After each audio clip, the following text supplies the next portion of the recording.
M&M's? I need my bacon, egg, and cheese, too. You got the good super fly? Bacon, egg, and cheese. Bacon, egg, and cheese. Let me get a bacon, egg, and cheese. Let's go, let's go, let's go. Hit that like button, subscribe. With the bear? With the bad. Salute the Ock, you know the vibe. Who outside? Who outside, man? Get some years in the chat, man. Let me get a couple of gosh darn years in the chat for your man Stino Risky. It is the toughest of all things tough Stino. Please make sure y'all hit that like button and subscribe. Or just hit that subscribe button. We trying to get to 10,000. We trying to push the algorithm so they could push your boy Stino Risky and the Republic out there in the algorithm. All right, so please make sure y'all do these, man, and hit that good old subscribe button, hit that like button, man. Salute to everybody in attendance. Mark the Shark is in the goddamn building.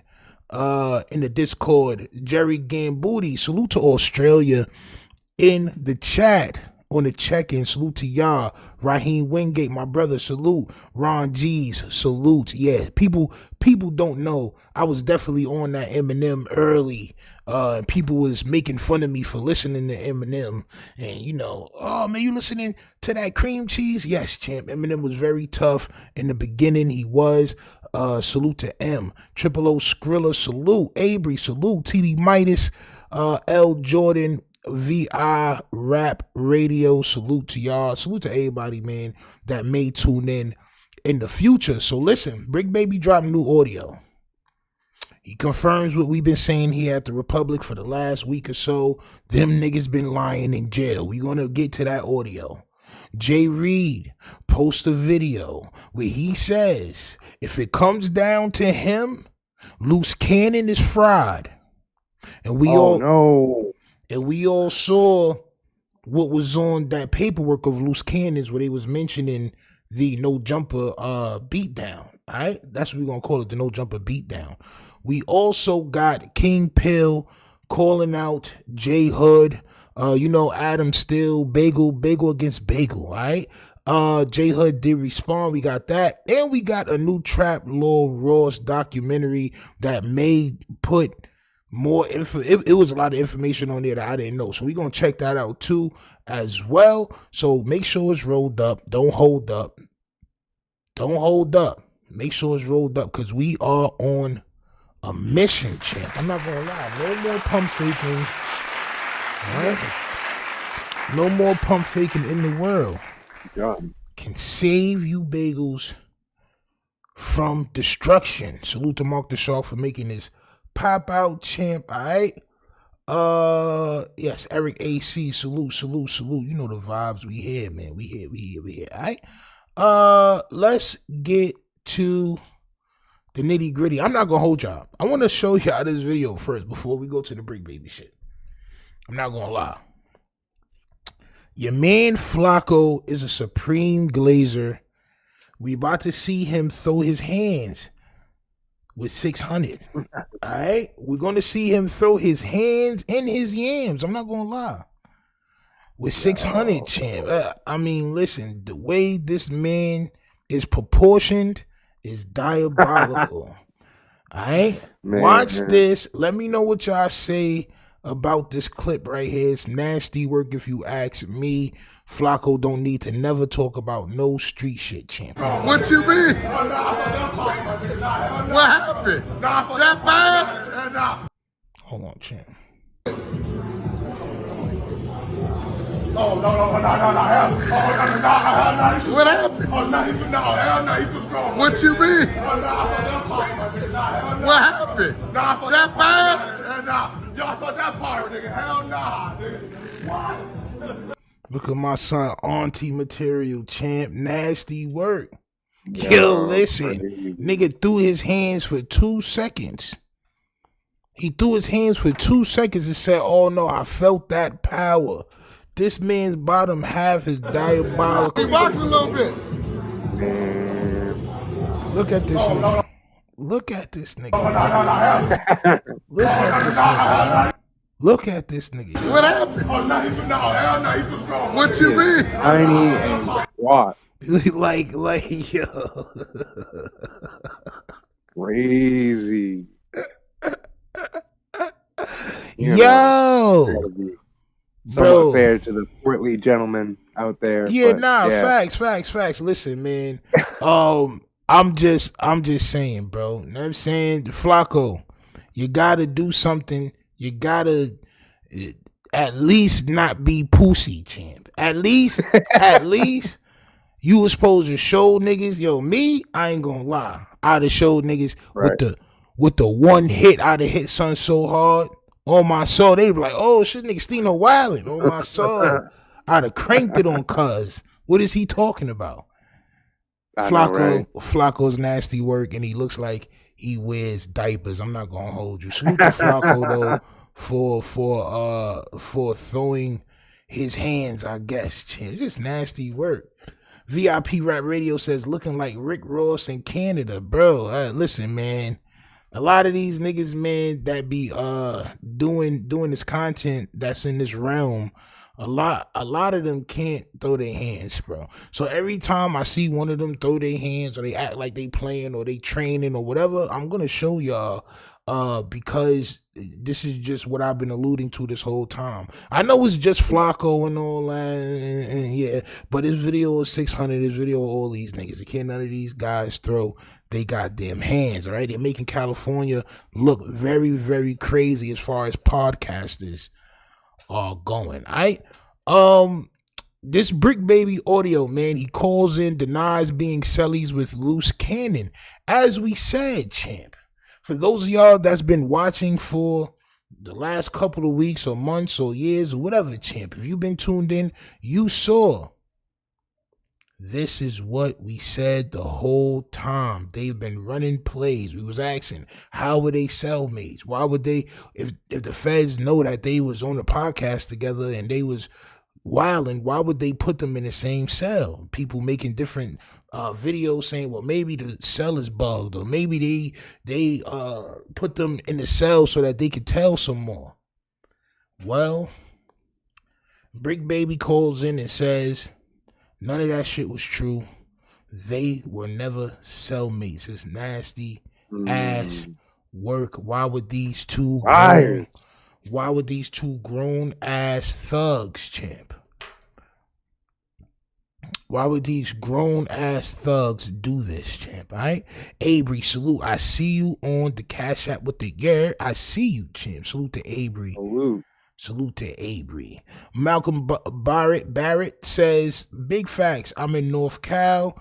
This is frightfully embarrassing. Bad look for the coast, keeping it a buck. And people will comment and say, oh, you know, you wilding on California. I really be talking about the podcasters.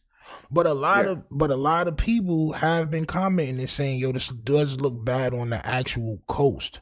So hey, listen, if you don't take it from me, take it to the chat. Cause it's more people that's saying y'all niggas is looking crazy over there, champ. All right? Not to say that people ain't looking crazy other places. We're gonna get to them in a little while. Say, we can make our own place look crazy. Like it is just easy, okay? But we want to do something a little difficult. We want to show somebody else, like, hey, we know what we talking about here. We're not. On my soul. But let's get into this goddamn phone call, man. Bricc Baby keeping it a buck finally, denying being Cellies with loose cannon and other things. Let's go. I say let's go. Man, why they keep saying that there's some shit on the internet with that big buster ass light skinned nigga talk about the police? Because it's all over there. It is. The nigga with a badge talk about the police. Nigga, I was going through a child custody battle. Nigga, I was tired of it. These bitches sitting outside of my motherfucking mama house. Nigga telling me they gonna kill my mama, nigga, and I'm supposed to sit here. They ain't crazy, this motherfucker. I ain't tripping no way, cause they ain't gonna give me a bill anyway. It's TMC, too much crippin', man. These niggas is real weirdos. It's TMC, too much crippin'. They not gonna give me a bail anyway. All right, so the big buff light-skinned dude he was talking about is 600.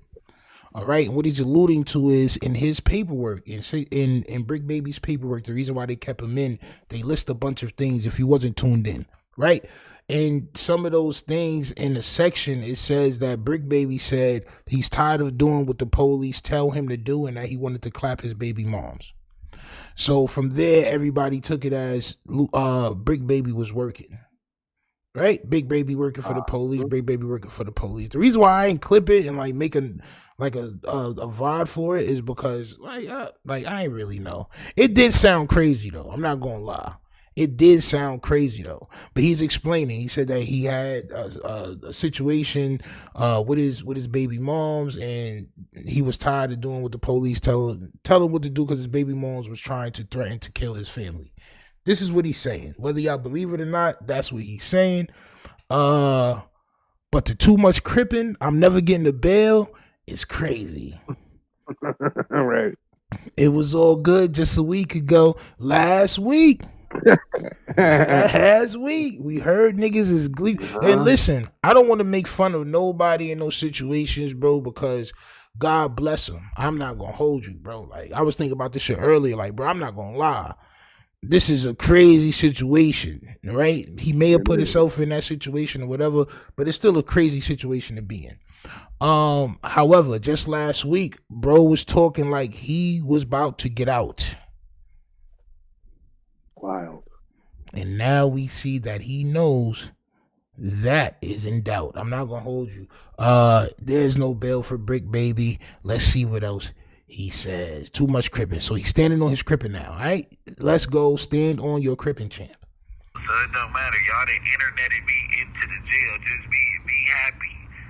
Be happy, my boys. Much cripping, man. These niggas is real weirdos. So it don't matter. Y'all done interneted me into the jail. Just be happy. Be happy, my boys. Much cripping, man. These niggas is real weirdos. So it don't matter. Y'all done interneted me into the jail. Just be happy. Be happy, my boys. Y'all interneted me into jail is crazy, Bricc. Bricc Baby is going to go down as the first person to get interneted into jail. Oh man, bro. We interneted you, or whoever We interneted you. Yeah. First of all, who put their hand in your back and made you go on no jumper like a ventriloquist doll and give you those words to say? Who made you not finish probation? Right? Who made you not finish probation all those times to make you hot? Who let off the AR in 20 whatever team and the bullet matched the AR, the AK when they raided your crib? Like, bro, you can't. And then after all of that, you went on no jumper and violated multiple times. Right. Yo, I could keep going. Who threatened everybody and you was wearing the red? Who was wearing the red sweatshirt? Yeah, the red hoodie. Who had the veins sticking out their head, violating the world on dead homies, 6-0 and all that? Come on, bro. You gotta take a little bit of accountability for what you're going through, my nigga. Just a little bit. I'm not asking for you to goddamn, like, come on, man. Right. VR Rap Radio says Bricc couldn't get a regular job like a normal man. Yo, look, I don't want a regular job neither. But at the end of the day, niggas got mouths to feed, taxes to pay, things of that nature, champ. You know what I'm saying? Choices to make. Not do. So you got to do what you got to do until you don't have to do that no more. This is what happens when you put all your eggs in the I don't want to have a job basket. Right. You end up doing shit to make that bread fast. You know what I'm saying? All them skulls interneted him into prison. Facts. You got more skulls than niggas. Yo. You know what got you in prison, champ? I'm not going to hold you, champ. You know what got you in prison, champ? This good old fashioned Clouditine Max. Now in dark chocolate, champ. I'm not gonna hold you. I don't know if you ever had a chocolate pill, but I mean, listen, the fiends is saying that it is delectable, champ. Right? All the Clouder fiends are saying this is the latest wave, right? That dark chocolate, it has antioxidants in it, champ. It's full of antioxidants, champ.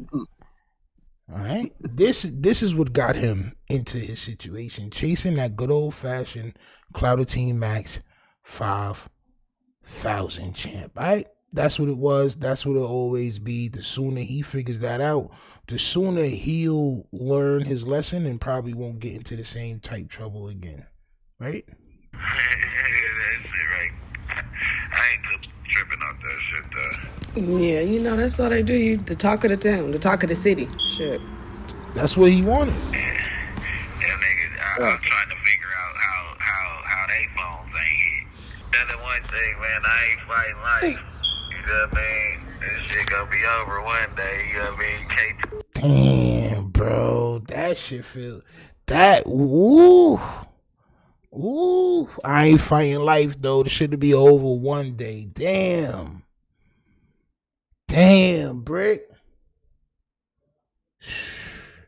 My son sound totally different now, bro. This is a totally different Bricc. Hey, it's that big old deal, man. It's that Bricc, man. Why everybody laid up with their feet up out there vacationing, playing like they ain't got nothing for the kids, man. That's Adam. Yo, this nigga throwing shots. I ain't gonna lie. Remember, Adam's supposed to be on vacation with his feet kicked up, champ.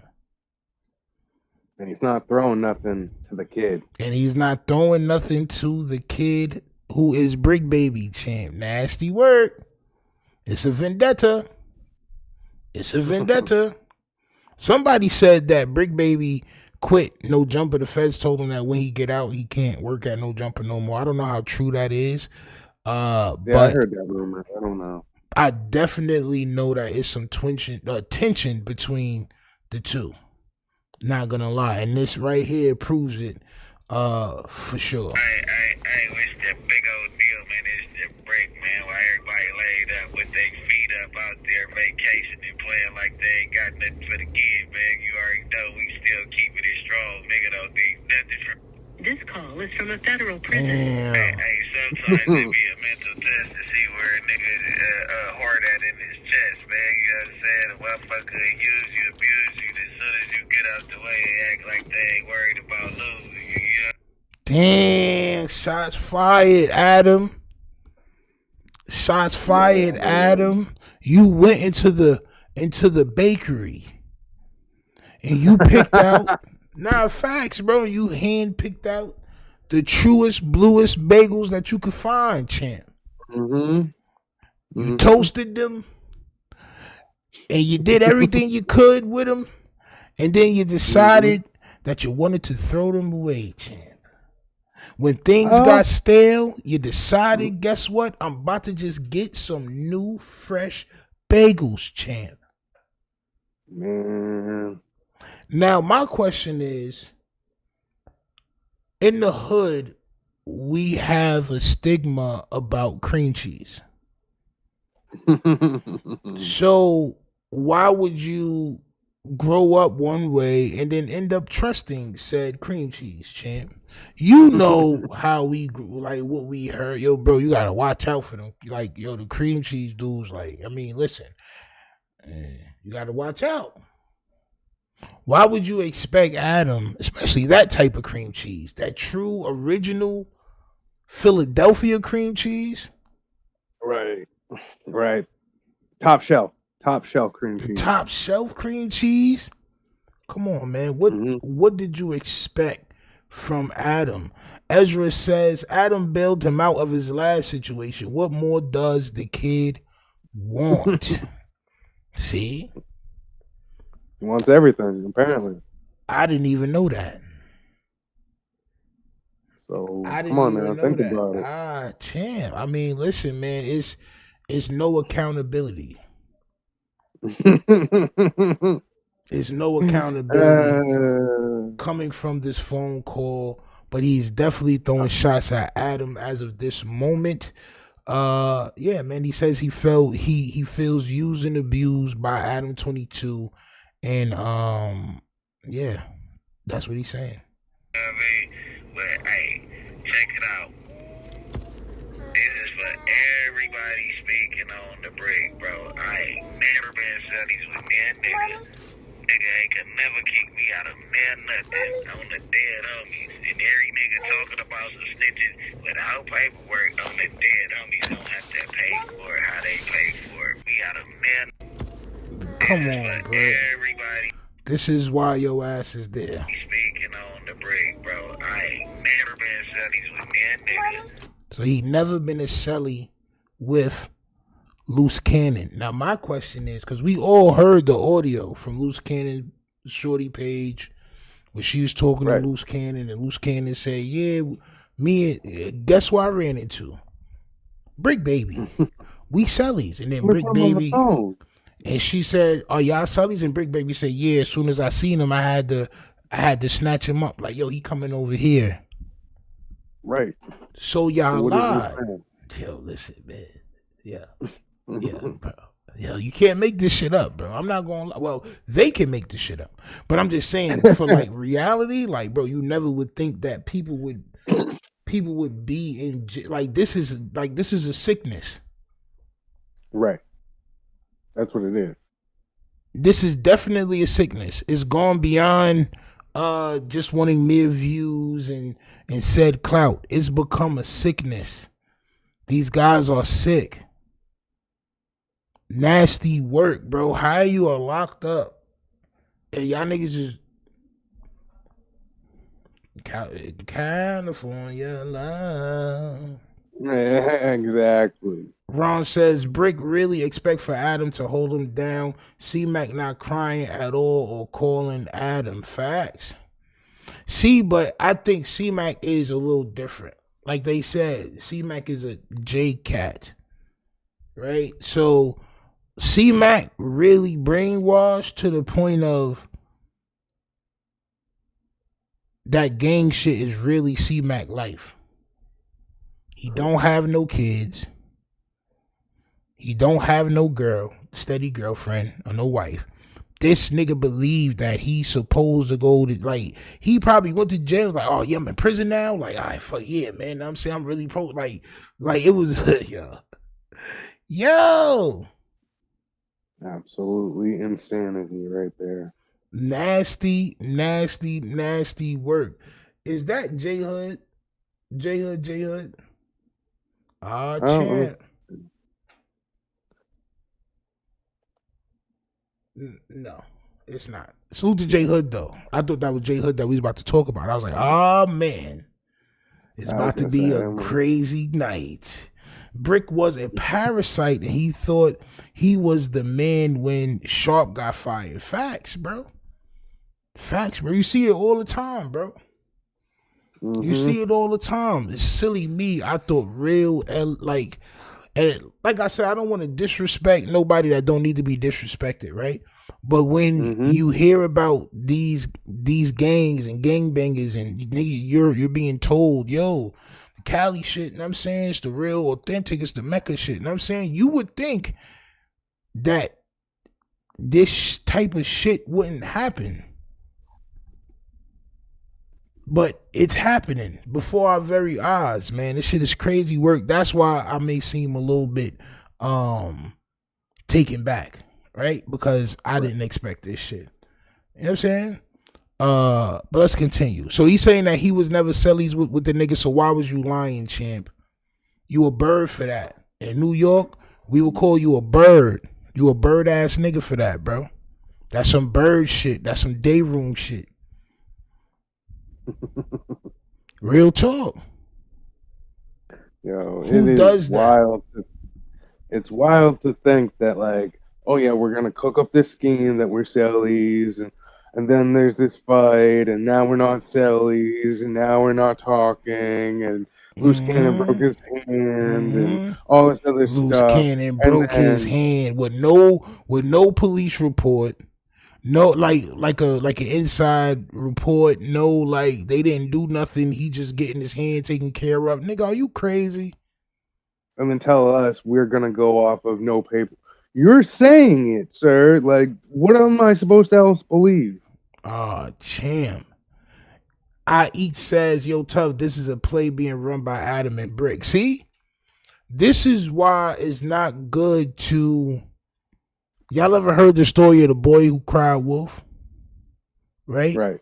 Where it's like, yo, Right. bro, if you keep lying so much, nobody's never gonna believe you when you telling the truth. Right. Right? So it's like, even if he's telling the truth about Adam not holding him down and, you know, niggas is not gonna believe you. You know what I'm saying? Right. Niggas is Because not then, gonna if believe for all you. we know, he is, and you're just trying to throw smut on his name from jail. Now, do I think Adam would run that play? No. And the reason why is because I think Adam wants as much street cred as possible. Adam is obsessed with this part of the culture, so I don't think that he would do that, even though he did this shit to Crip Mac. I'm not gonna lie. Crip Mac been MIA, champ. I'm not gonna hold you. Nigga ain't been. I mean, or maybe he takes care of Crip Mac and nobody knows about it. Who knows, champ?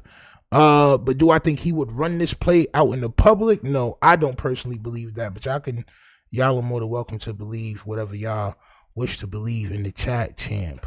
Bodega Cat says, I don't wish jail on anybody, but I wish Luce was on the island right now. Man. And listen, I don't know if that place they at is softer than whatever place or none of that. You know what I'm saying? But wherever he's at is very safe. Seems like it. Wherever he's at is very, very, very safe, champ. I'm not going to lie, because it's no way you ordering pizza and having your way and doing all that shit. You're not even a real 60. And Big U is in there and all this other shit. It's just wild. And we're going to learn a lot more about family history. All that shit. We're going to learn more all about all your cases. Well, you've never really been to jail, so what are you talking about? Like, you're just saying, like, we don't believe you in jail because you've never been there, so you could just make up stuff. Making up a whole lot of shit. My pops used to tell me that's gonna be a shirt. My pops used to tell me dead ass. Right. But dead ass, my pops used to tell me, if a person will lie about one thing, he'll lie about it all. Yeah. If a person would will they lie about stop lying? Right. Why would they ever tell the truth if they've already been caught being a liar? Right? If you already caught them being a liar, you just take it that they're gonna be lying for a long time. More facts. Yeah, right. All right. Well, let's get back to this phone call. It's only a little bit left of this nigga running his mouth. Nigga ain't can never kick me out of nothing on the dead homies. And every nigga talking about some snitches without paperwork on the dead homies don't have to pay for it how they pay for it, man. You know what I'm saying? Take that up with the Lord, nigga, because those the dead homies. That nigga right here standing strong, nigga, and pay for it how they can never kick me out of nothing on the dead homies. And every nigga talking about some snitches without paperwork on the dead homies don't have to pay for it how they pay for it, man.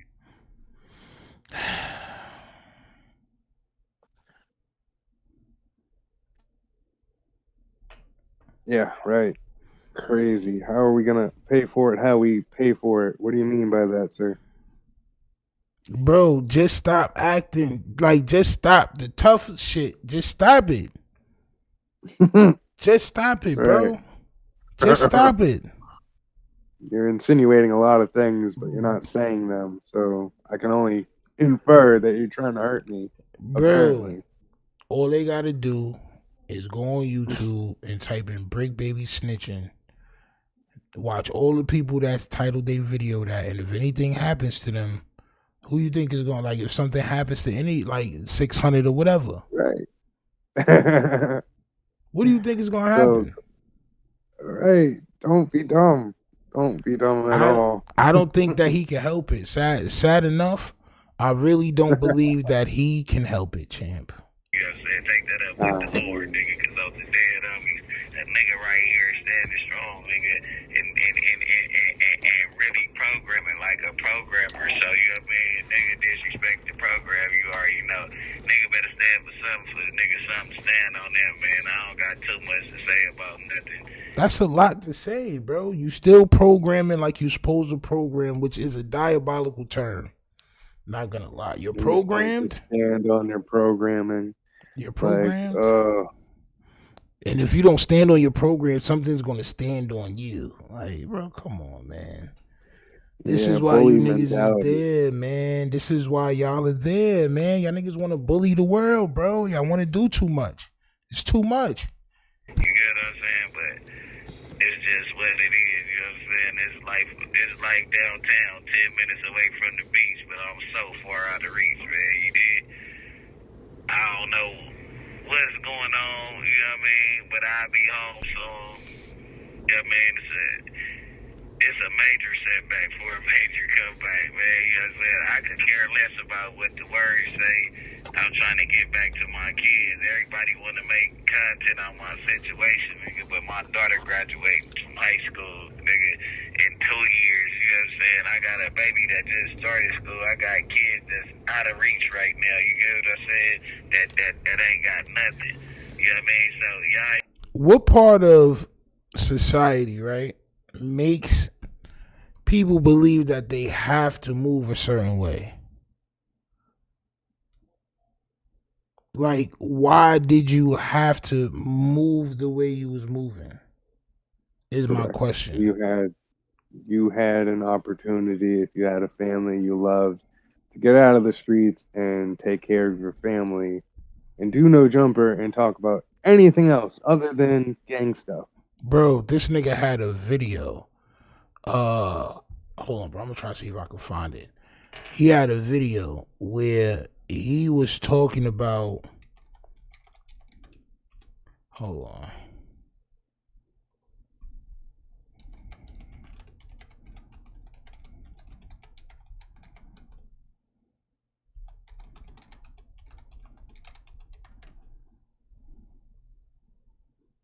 This nigga was in a car, bro, and he was warning niggas. He was like, yo, I've been off y'all ass for a little while now. He was like, but y'all been coming here, not calling me, and now y'all think shit is sweet. He was like, don't worry. He was like, I got y'all niggas next time y'all come here and all this other shit. I don't know if it's gonna pop up, but it's just like, come on, bro. It's shit like that. Like, bro, nobody told you to do these things. Maybe, hold on. Maybe somebody did.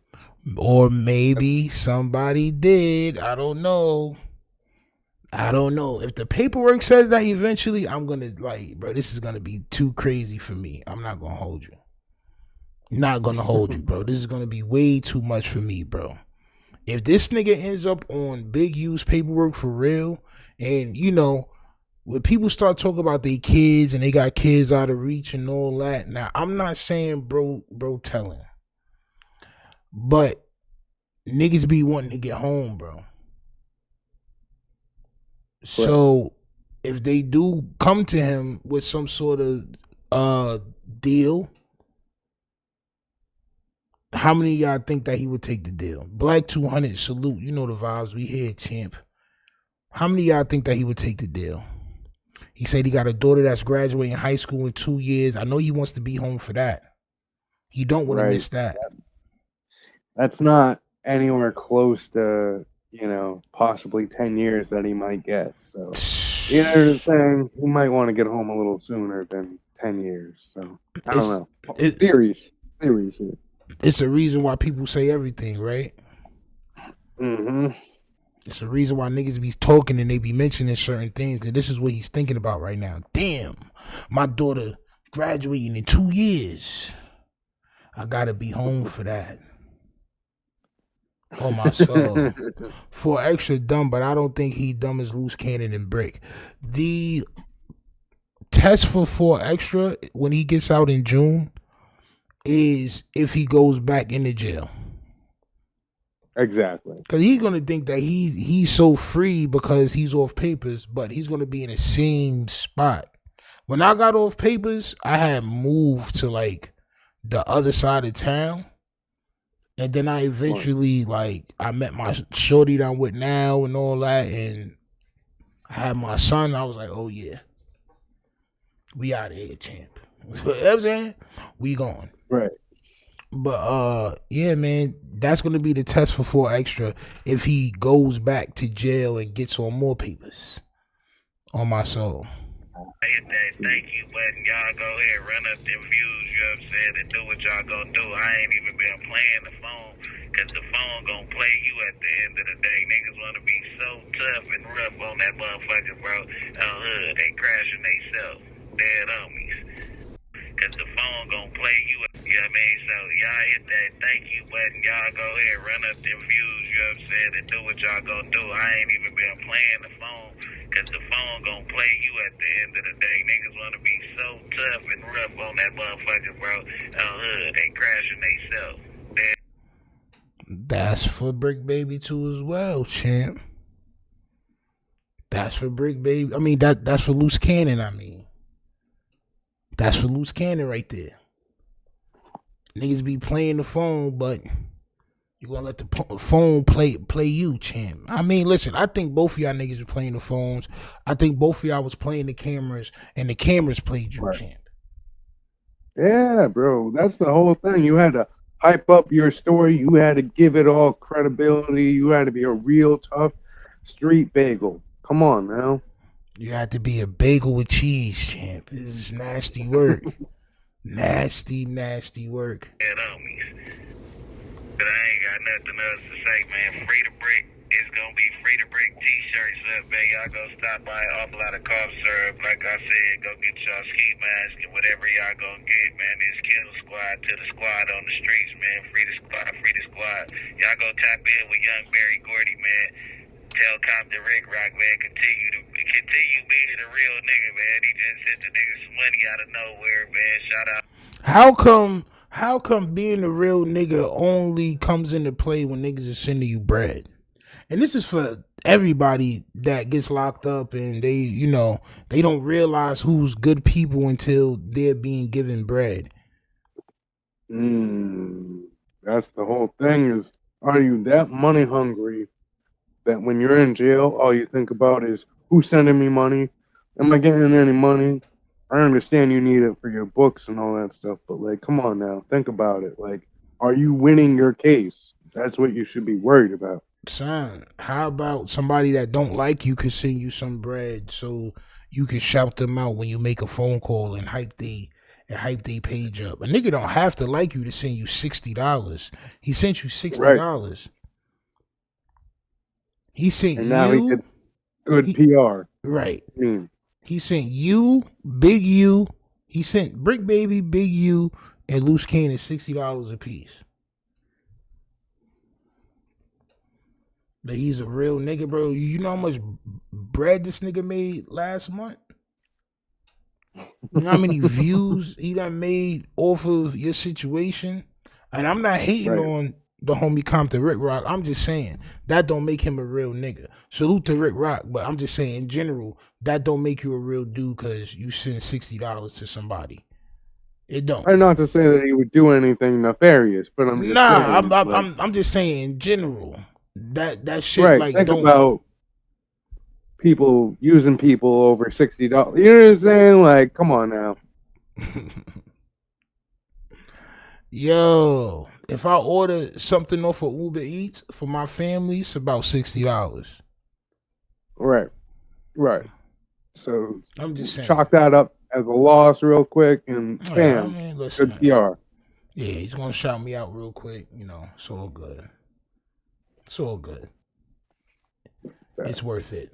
No way he shot out the homeless cat he was making fun of after the crying video.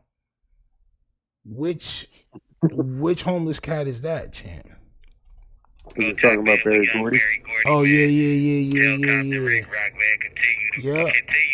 real nigga, man. He just sent the nigga some money out of nowhere, man. Shout out Donnie, shout out Mikey, shout out everybody else, Flocka and the whole gang, man. You already know it's Bricc, not the trick, man.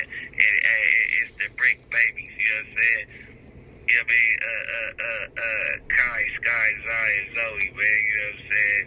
and the Bricc ladies, my mama, my wife, you know what I'm saying, and the rest of the foundation, man. There's a million of them, you know what I mean? We gonna keep on standing strong, you know what I mean, and free the real, everything at the game, man. Free the family, though.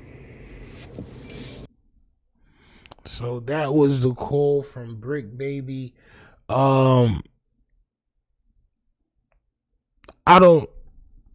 I could believe a little bit more Bricc baby than I can a Loose Cannon. However, Bricc baby, you did lie. So you're in the same boat, champ. I'm not gonna lie. Both of y'all lied about being Cellies.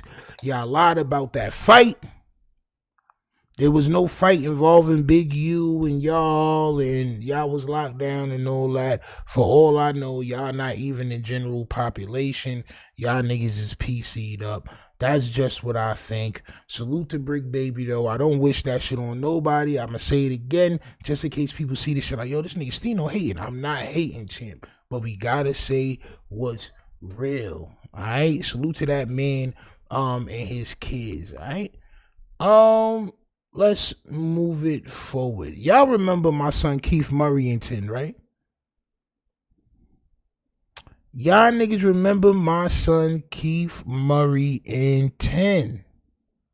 This is Jay Reed, okay? Jay Reed is the one that got allegedly assaulted on camera at No Jumper Studio by Loose Cannon and his brigade, okay? We did cover that here. Now that Loose Cannon is locked up, the last time Loose Cannon went to court, some paperwork came out. And in the paperwork, it had mention of this night in question with Jay Reed and these guys, right? So we already knew that Jay Reed was telling. Him and his other homie, we already knew that they was telling. Although they probably don't have to, Jay Reed says he'll take pleasure in making sure Loose Cannon spends the rest of his life in jail. Make sure y'all hit that like button, subscribe. My son went and got the Sheen necklace. He put some goddamn clear nail polish on it, champ. And he's out here living his best life now that Loose Cannon is locked up. You can't make this shit up. This is what I be saying about this California shit. Y'all niggas that take to YouTube from California, be weird. The nastiest of work. Salute to my nigga City Noise. The nastiest of work. Hashtag enough is enough is diabolical. Yo, listen, yo. He is definitely on that clouded team, and I'm not trying to knock or punch down, but 17 hours ago, 40 views. You're lucky we're seeing it to put a little bit more look. Behind it. Yo, look. If it's good content, I'm a rock. I didn't even look at how many views it had and none of that. No. Jay Reed, it do got 39 views. I ain't gonna lie, bro. It do got 39 views. We're trying to help you out. Jay Reed, aka informant number 1. Yo, listen. He's about to tell y'all he not no informant number 1, champ. No. His name is Jay Reed. I'm telling. Listen to what he says. You got like button, subscribe, and just y'all can listen for yourselves, champ. If y'all think Loose Cannon is coming home, this is for Sharice Mills. If you think Loose Cannon is coming home, you haven't met Jay Reed. My good buddy Jay Reed here, champ. I know, right? You haven't met my buddy Jay Reed right here, champ, all right? Because Jay Reed is going to make sure that nigga never sees the light of day. Yeah, I need that clip from In Too Deep now. Hold on. On my soul. You're not a cop, Jay Reed? Something like that. Other than that, I don't know too much about it. You do, it's whatever. And I'm saying whatever because y'all niggas asked for this. Y'all niggas asked for this. Nasty. Look at the smile, bro. Look at the smile, bro. Look at the bro. The last time we seen this nigga, he was crying on another grown man podcast, Luther Compton Rick Rock. He was crying. He had boogers coming out his nose, snot, slob coming down his face. Oh my God, I can't believe that they would do this to me. Yo, listen now. Look, right? I can't be mad at the nigga though. Like, I mean, I just can't be mad at him though. Would I be? I may be happy on the inside, pause, but god damn, champ. My son out here gleeful as a jaybird. Nigga nasty as word. Let's get somebody locked up. Yeah. Yo. God damn, you can see the plaque psoriasis on my son's teeth, on my soul. Yo, he is that McDonald's steak, egg, and cheese bagel. Cancel on my soul. The nasty shit we always used to think about from back in the days, like that will never come back out again. Is this steak face nigga right here, champ? You know what I'm saying? I was like, even when the person called me on the phone and talking about, yeah, we cool, man, to me, that's an insult. So I was like, yeah, we cool, bro. Yeah. He talking about, he may be talking about either Wack or Luce Cannon. So one of them called him on the phone and said, yo, we cool, right? And he said, you know what? I was like, yeah, all right. Because he already knew they was going to get these locked up, champ. Yeah. Nasty work. Yo. Why my son bean is oblong like that, though? Fact. My son Ray-Ban said Boston Baked Bean Dome. On my soul, look at that shit. Like a capsule. On my soul, the nastiest of works, bro. Yeah, man. Cucumber head ass nigga. All right, come on. Yeah, we cool. Don't worry about it. Look, don't worry about it. Snake, nigga. Cause I already know, God. Snake, nigga. Yo, bro, a nigga that'll tell you, don't worry about it. Right. Don't worry about it. It's a grimy nigga. Oh my soul. You's a grimy snake nigga. Don't worry about it. Get the police on you. Don't worry about it.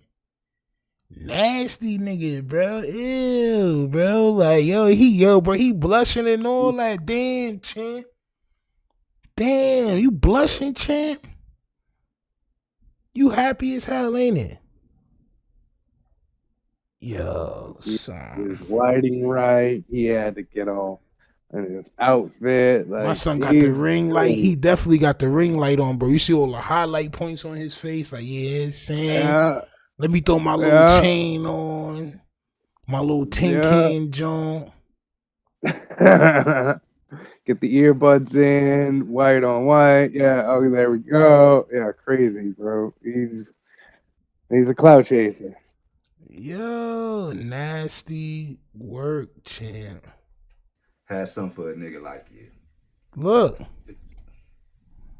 Don't worry about it. Nasty. Cause I already know God has something for a nigga like you.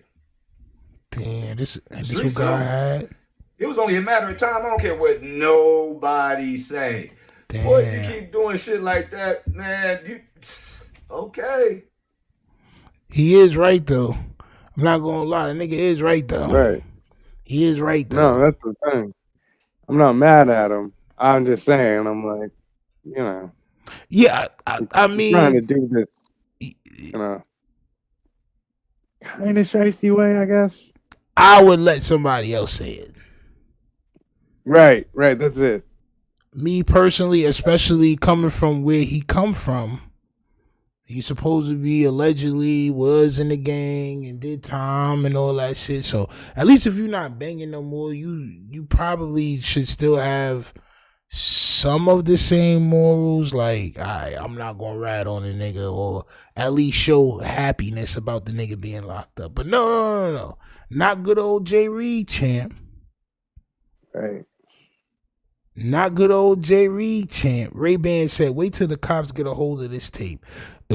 Bro, they got a hold of Jay Reed. Just wait until what he says, champ. It's nasty work. Yeah.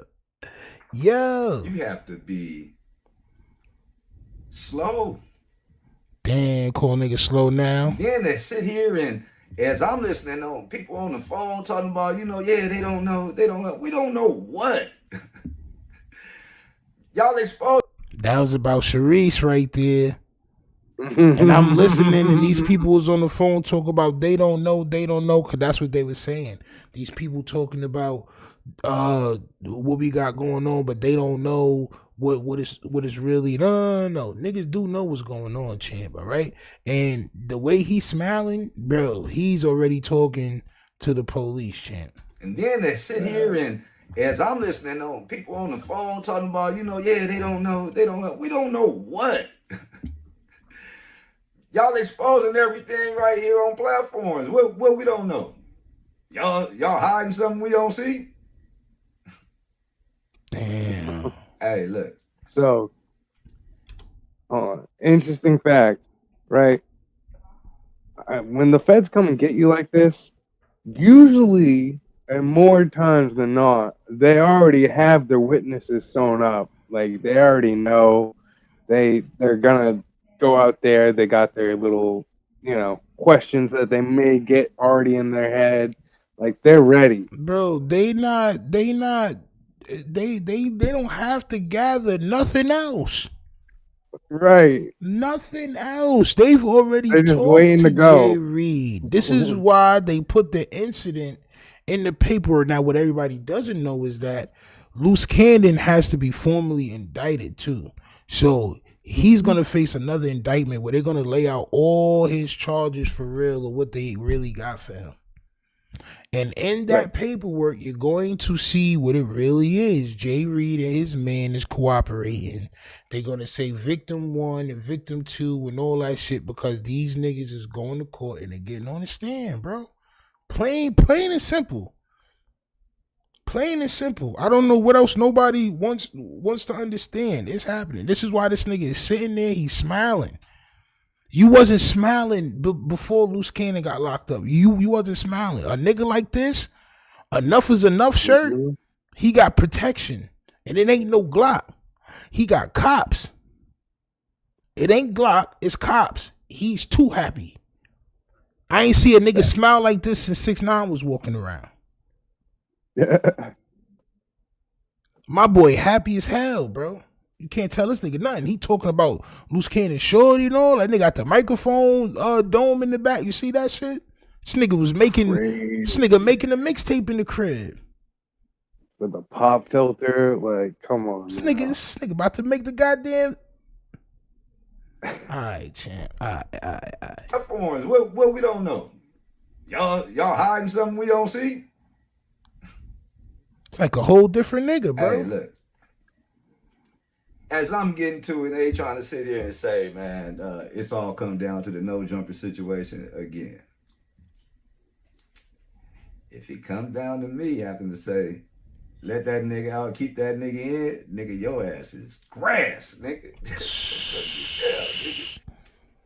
If it comes down to me having to say, let that nigga out, keep that nigga in, nigga, your ass is grass, nigga.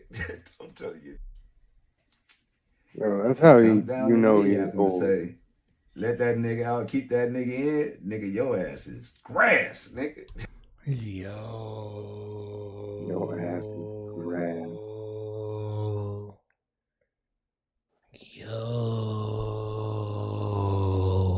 Nigga, it's over for you. Luce Cannon, I'm sorry, champ. It's over for you.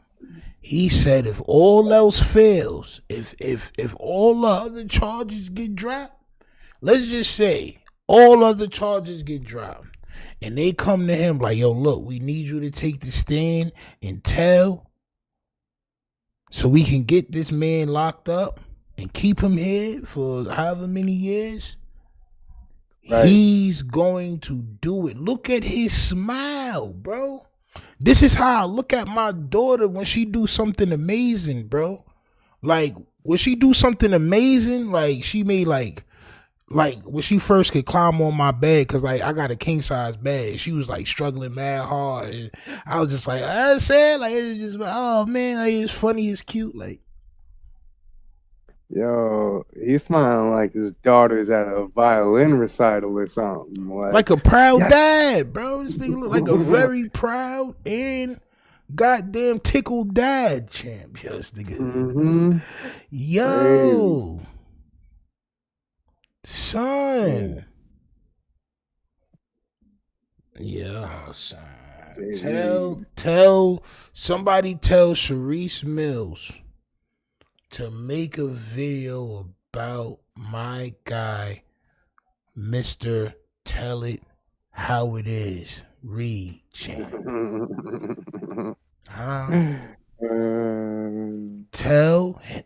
Listen, you want to make content, right?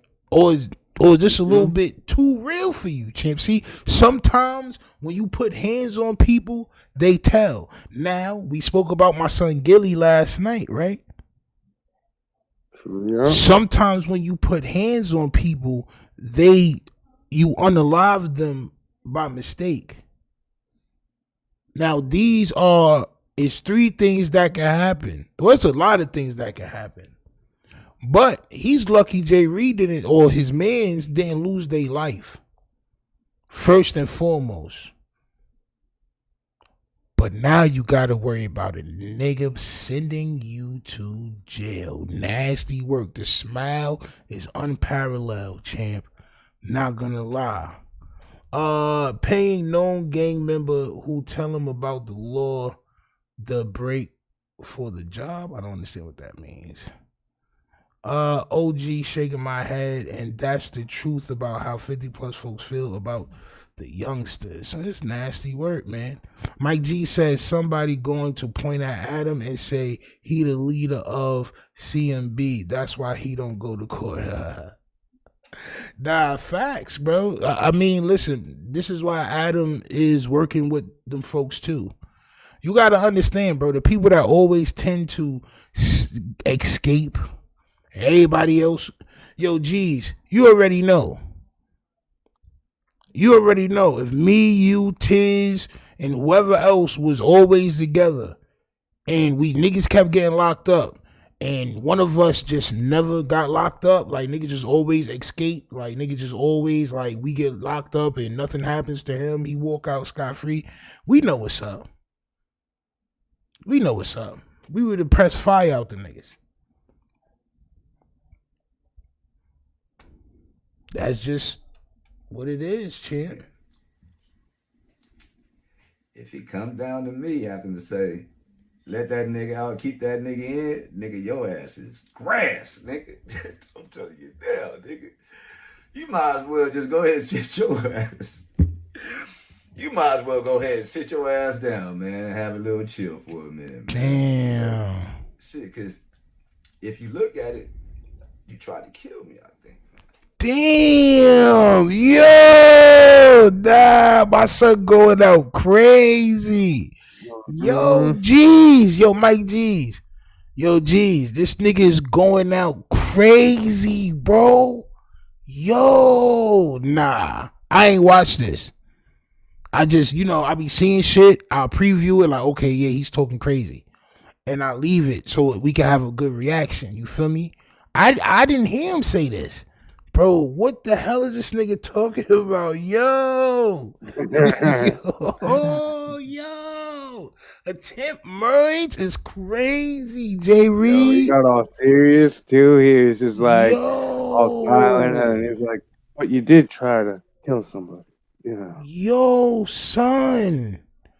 Oh, Cali, bro. California, bro. Y'all niggas letting me down, kid. I'm not gonna lie, I got family in Cali. Yo, this nigga is wildin', bro. I can see mascara and lashes on this nigga right now. He look like Miss Netta on my soul. I can see it on this nigga right now, bro. That's crazy, Jay Reed. That's crazy. Yo, nah, son. Oh, go ahead and sit your ass down, man. Have a Yo. If he comes down to me, I can say, let that nigga out, keep that nigga in, nigga, your ass is grass, nigga. I'm telling you now, nigga. You might as well just go ahead and sit your ass. You might as well go ahead and sit your ass down, man, and have a little chill for a minute, man. You know, shit, because if you look at it, you tried to kill me, I think, man. Not I think.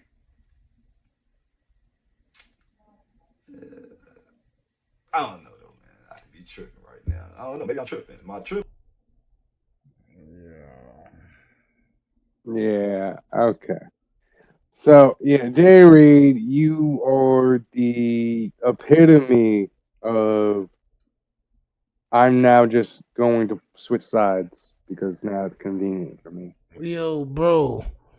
He can make himself like they gonna say that he's not a credible witness. Oh, it could be very possible. It doesn't sound credible. Yeah, because it's like, but like, nigga, you playing right now. You know, I don't know. I could be tripping right now, nigga. So you doing this with like a threatening manner, and this is why you pussy to me, bro. Because you wasn't doing no threatening, bro. Now you threatening when it comes to taking the stand. How you threatening to stand on a nigga is crazy. Yo, how you using the stand as a threat to niggas, bro? It's crazy. Playing a new game. A wild and diabolical game. Y'all tell me. Let me know in the comments, man. Am I tripping? Was they trying to kill me? Or was they trying to hug me or something? Let me know. Like and subscribe to the nigga. They was trying to beat your bumper Ross clot, nigga, on my soul. Yeah. They was trying to whoop your bumble Ross clot. Do I think they was trying to unalive you? No. I don't. No. I don't think that they was trying to do all that. But you know what they did to you, nigga. Cornball. They put hands, feet, knees, toes, elbows, shoulders, and chins on you, champ. Man, that's what they did. These people try to get into a situation and then sue and all this other stuff. But it's like, first of all, you can't be bragging about the lawsuit. You're not supposed to. Like, yo, bro, if it comes down to me, yeah, bro, it makes them look not credible, bro. It's like, right. If it comes down to me, you might as well just go to jail because y'all tried to unalive me. Or did y'all? I don't know. Maybe you hugged me. Y'all let me know. Like, nigga, come on, bro. You playing with it, bro. It's either you going to do it. Enough is enough, but you playing games. It's crazy. Enough is enough, right? So stop playing games, old head. Where's that hairline? Where is it? Shit look crazy right now. No jumper cutting him a $500,000 check. I don't know, champ. They whooped him so bad he didn't know if they were friends or not. Is diabolical, champ. Diabolical. Nasty work. Yeah. Luce screwed it up with the blicky. Bro, they screwed it up by taping it and then leaking that video out. And then, I'm not even going to hold you because they could have did all that, right? They could have did all that. What messed it up was Luce Cannon confirming that it was him. He was never supposed to confirm that was him. He was supposed to act like he didn't know what niggas was talking about because that footage is kind of grainy. You can't tell that that's Jay Reed on that footage. Bro, that could have been anybody on that footage. As a matter of fact, the footage was so bad. When the video of the other guy came out, everybody thought it was Wack 100. That's how bad the footage was. This is not a Nokia whatever or Canon camera or Red or whatever camera shit. Wasn't that? It wasn't even an iPhone. It was something much more diabolical than that. All right. he should want him out, if anything. Well, listen, man, everybody is not gangster. This is why you don't put your hands on people. I had to learn this too, the hard way. All right. I got set up by somebody that was not gangster. All right. The nigga set me up. He hit me with a police baton, but in my leg, and I whooped that nigga ass. I couldn't prove that he hit me in my leg. You know what I'm saying? But yeah, and the nigga told on me, got me in trouble. Real talk. It's not what happens, it's what you can prove. It's all about what you can prove. That's why some niggas you just gotta walk away from. I'm not gonna lie. Yeah. Well, it's that plausible deniability stuff we always talk about. Some people can literally be like, I didn't know, or I didn't have this, and he's making it up. And, you know, it's their word against yours. And if you're, you know, have a record, are people going to believe you more or less than somebody who doesn't? On my soul. You know what I'm saying? I heard that Death of the Clout Chaser put the video out. I also heard that 600 put the video out. I don't know who put the video out. It's a messy California mess. It's a Los Angeles, because niggas from the Bay and all that be like, yo, bro, stop saying California, bro. All right. It's a Los Angeles mess, chant. All right. It's nasty work, man. All right. 600 posted it for 7 minutes before Luce yelled and flipped. Yeah, well, I guess that was it then. Where is Luce Cannon's IBM crew at now? Oh, yo, listen, man. I've been keeping track. I'm about to. I think one of them did post. I'm about to put this nigga on standby, bro. What's this nigga name? Hoodlum? Yeah. This nigga spelled his name mad dumb, bro. I know, right? This nigga right here.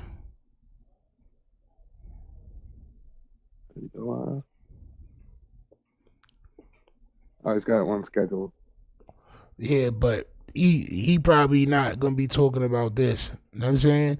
So IBM mold that is working with Wack 100. Yeah, they're just going on a Wack 100 campaign. That's all they doing. Yeah, bro. Them niggas trying to get lit off of Wack 100 name crazy. I'm not gonna hold you.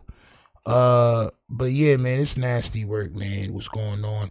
Do y'all believe that Jay Reed will be the nail in the coffin when it comes to Luce Cannon having to stay in jail and doing time?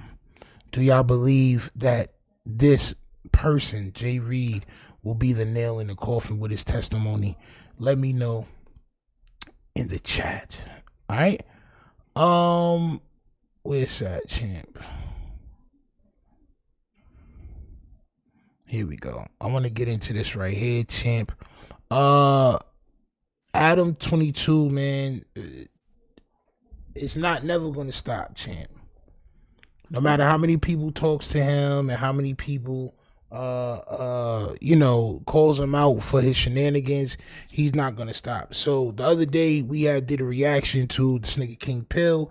He was there with his feet out and the peanut butter and all that, acting crazy. But now he's calling out my nigga J Hood, bro. Salute to J Hood. J Hood is one of the first California niggas that jumped on the podcast. So I want to hear what he says about J Hood.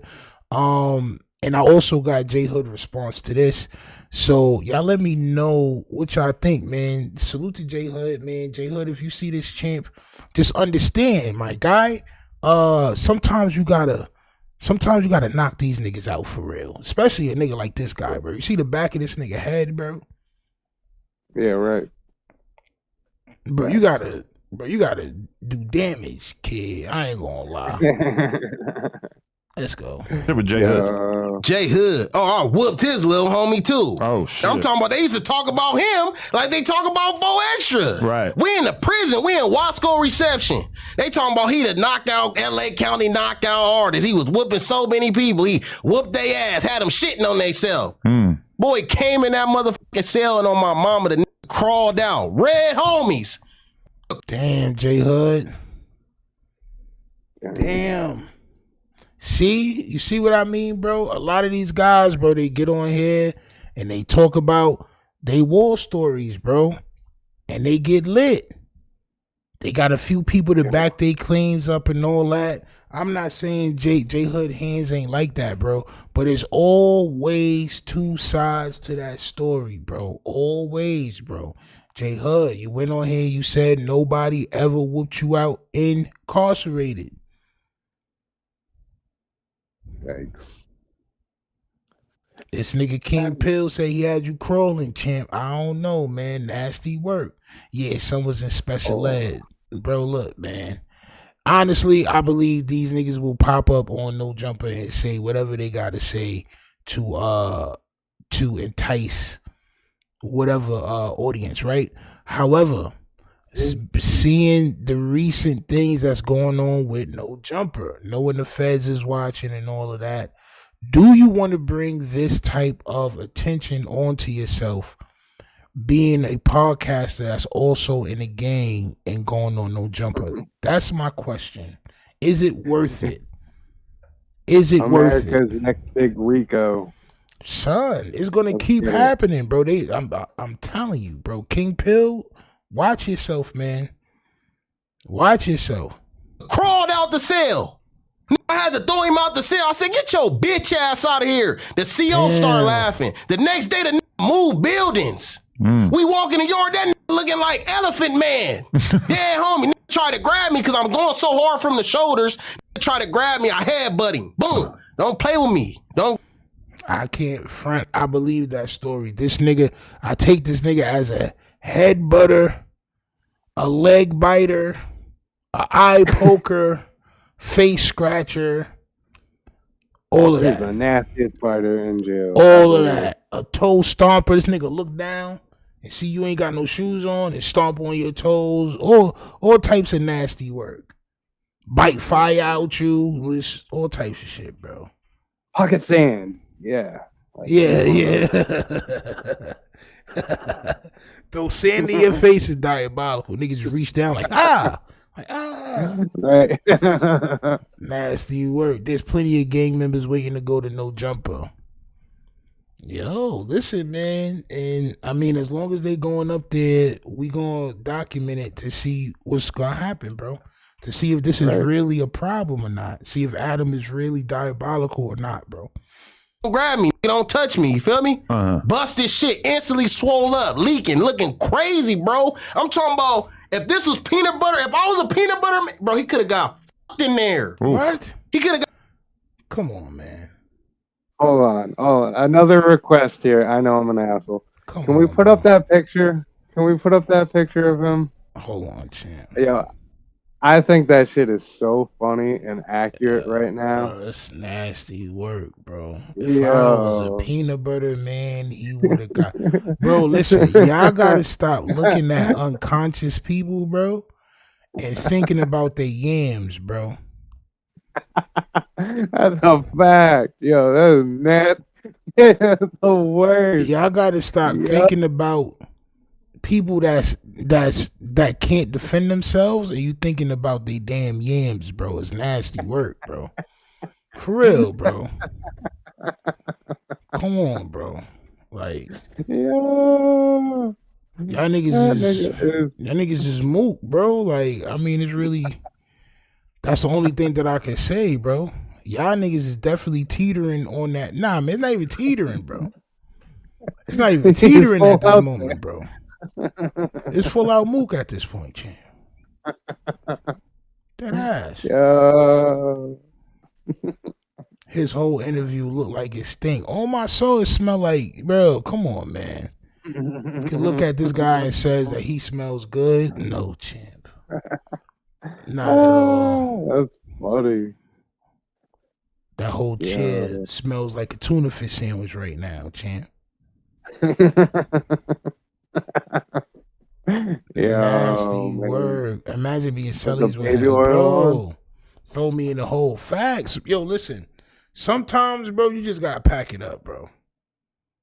Correct. Sometimes, bro, you gotta pack it up, bro. I'm not gonna lie, bro. I'm too old for the bro. You gotta fight and then they move you out, bro. Nigga, I'm too old for that, bro. Pack me up, bro. I'm good, bro. Y'all niggas wildin', bro. This nigga right here, he's wilding. He fart all the time. This nigga just be fart. Excuse me, fart. Like, bro, get this nigga out of here, bro. Yo, stank ass. Oh man. Nasty work, bro. He wasn't saying he whooped J Hood. He said it was J Hood, little homie. All right, copy. Thank you for the information, champ. Nasty work. Got this nigga on his fucking hands and knees, bro. I'm like, nigga, I'm scared.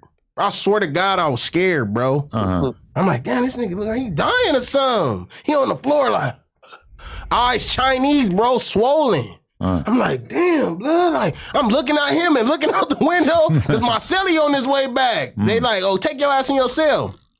I'm thinking he was going to like walk out or something. I don't know what I was thinking. I don't know why I thought he was about to come in my cell and walk out when the door opened. But I didn't expect him to get out. I had to throw him out. You know what I'm saying, bro? But yeah, that's the relationship with J Hood. J Hood real mad about that, you feel me?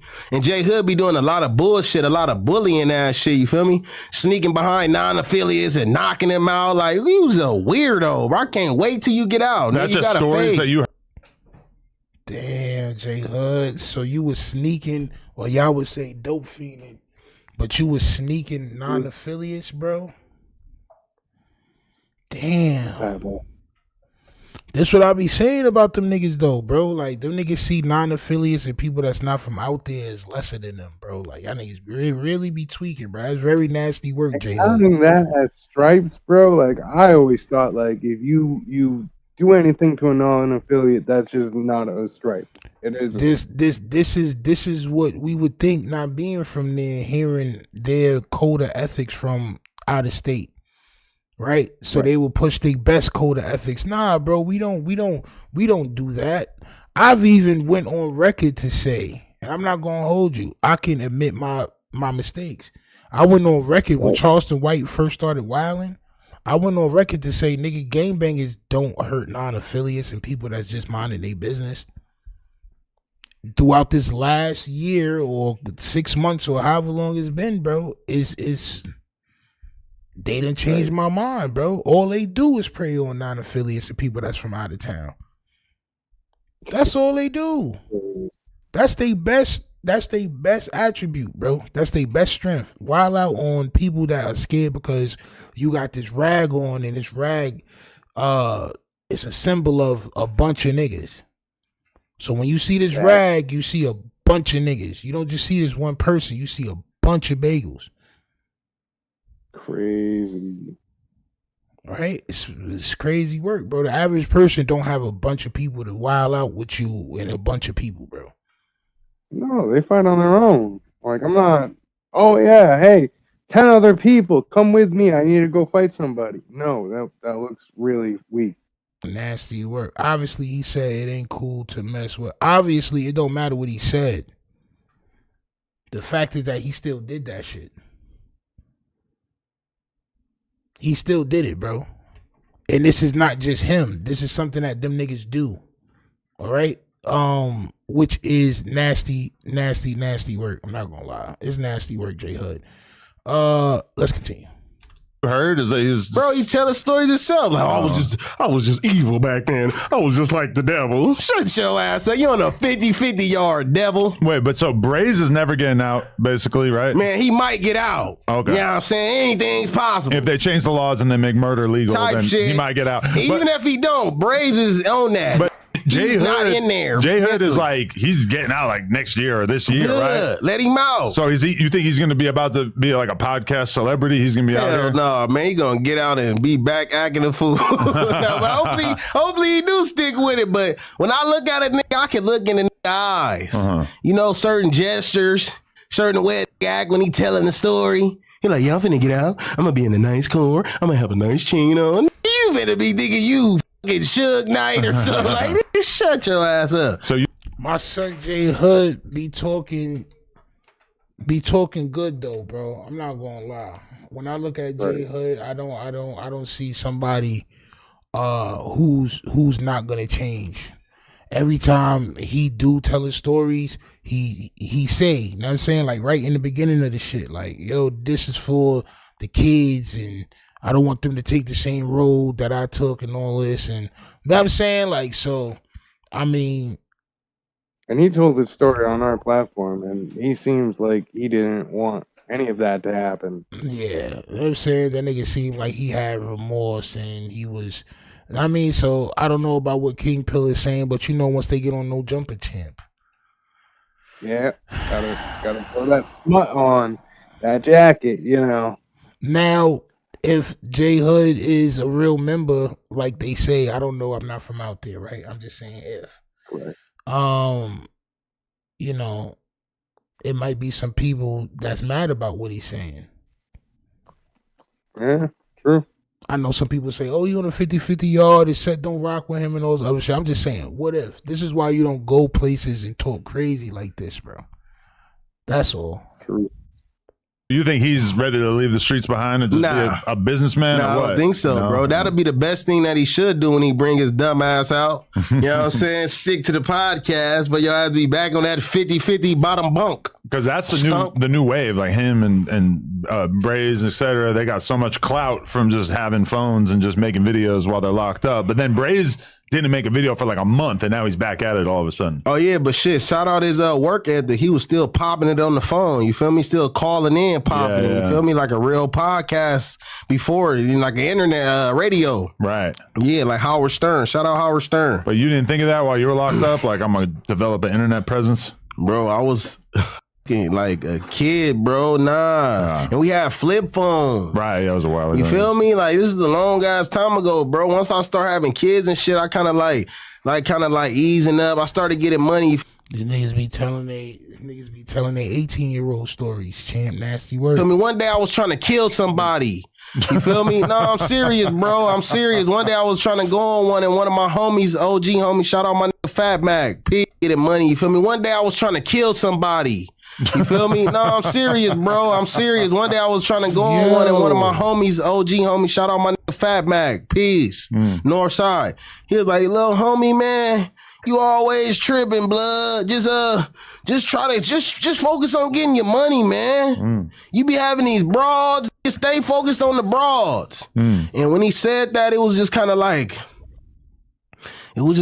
a sigh of relief. You feel me? Like, man, I've been like, man, I'm trying to kill a nigga for a long ass time. You feel me? And this nigga telling me that, and he being like having shit in control where I'm from. I'm like, damn, the big homie said that. You feel me? It was just kind of like, cause my big homie who introduced me to the shit, he's a murderer. Yo, this nigga is crazy. Yo, did he just say that? I've been trying to unalive a nigga for a long time. My big homie is an unaliver. Yo, come on, man. Play that back and slow that down for a second. I really need to hear that again. Come on, my lord. What Putting is on going jacket here. Let's go. Come on now. What are they doing? Yo. Oh, man. My son, wow. Like a sigh of relief, you feel me? Hey, man, having these broads, just stay focused on the broads. And when he said that, it was just kind of like, it was just kind of like a sigh of relief, you feel me? Like, man, I've been like, man, I'm trying to kill a nigga for a long ass time, you feel me? And this nigga telling me that, and he being like having shit in control where I'm from. I'm like, damn, the big homie said that, you feel me? It was just kind of like, cause my big homie who introduced me to the shit, he's a murderer. Yeah, you know what I'm saying? That shit. Yeah, I'm saying. I just had to slow it down for y'all. Just had to make it loud and clear. He's an unaliver. Nasty word, nasty word, nasty word. Don't blame me. Don't blame me. No, my soul. Talking about shit that ain't like he just got off from his second manslaughter. Shout out my big Bookie. You know what I'm saying? His second manslaughter. He did another 6 years. When I first met him, he was doing the manslaughter charge. Crazy. You feel me? So yeah, he's a wild boy. Big Bookie is crazy word. On my soul. Yo, bro. Yo, y'all niggas right here, bro. Y'all niggas be bugging. I'm just start kicking y'all niggas out, bro. Y'all niggas dead be thinking y'all niggas have podcasts, bro. Go make a video, bro. We already cleared that up. We got it. Thank you. He did a response. I know Dick had the responses right here, bro. Like, y'all niggas think I don't got this? I got this, bro. I'm driving. Relax. Relax, bro. We get you up out of here quick, bro. We kick you about the whip, bro. Straight like that, bro. You gotta take the bus now, bro. You wildin'. Sorry. You wildin', bro. We get you up out of here, bro. Niggas just be trying to clear shit up. Oh, he said J Hood's homie. All right, cool. He said J Hood's homie. All right. He said J Hood homie. Okay, bro. All right. Wait, he's black and white mixed. Goddamn. So when he get on that drink, I don't know what the I don't know what race the is. He just on one like a cowboy for real. I'm telling you, bro. Holy shit. You can see it in his face. He like real light, but he turned dark skinned when he got off that shit. So what was the interaction you had with DW Flame? Oh, he's man.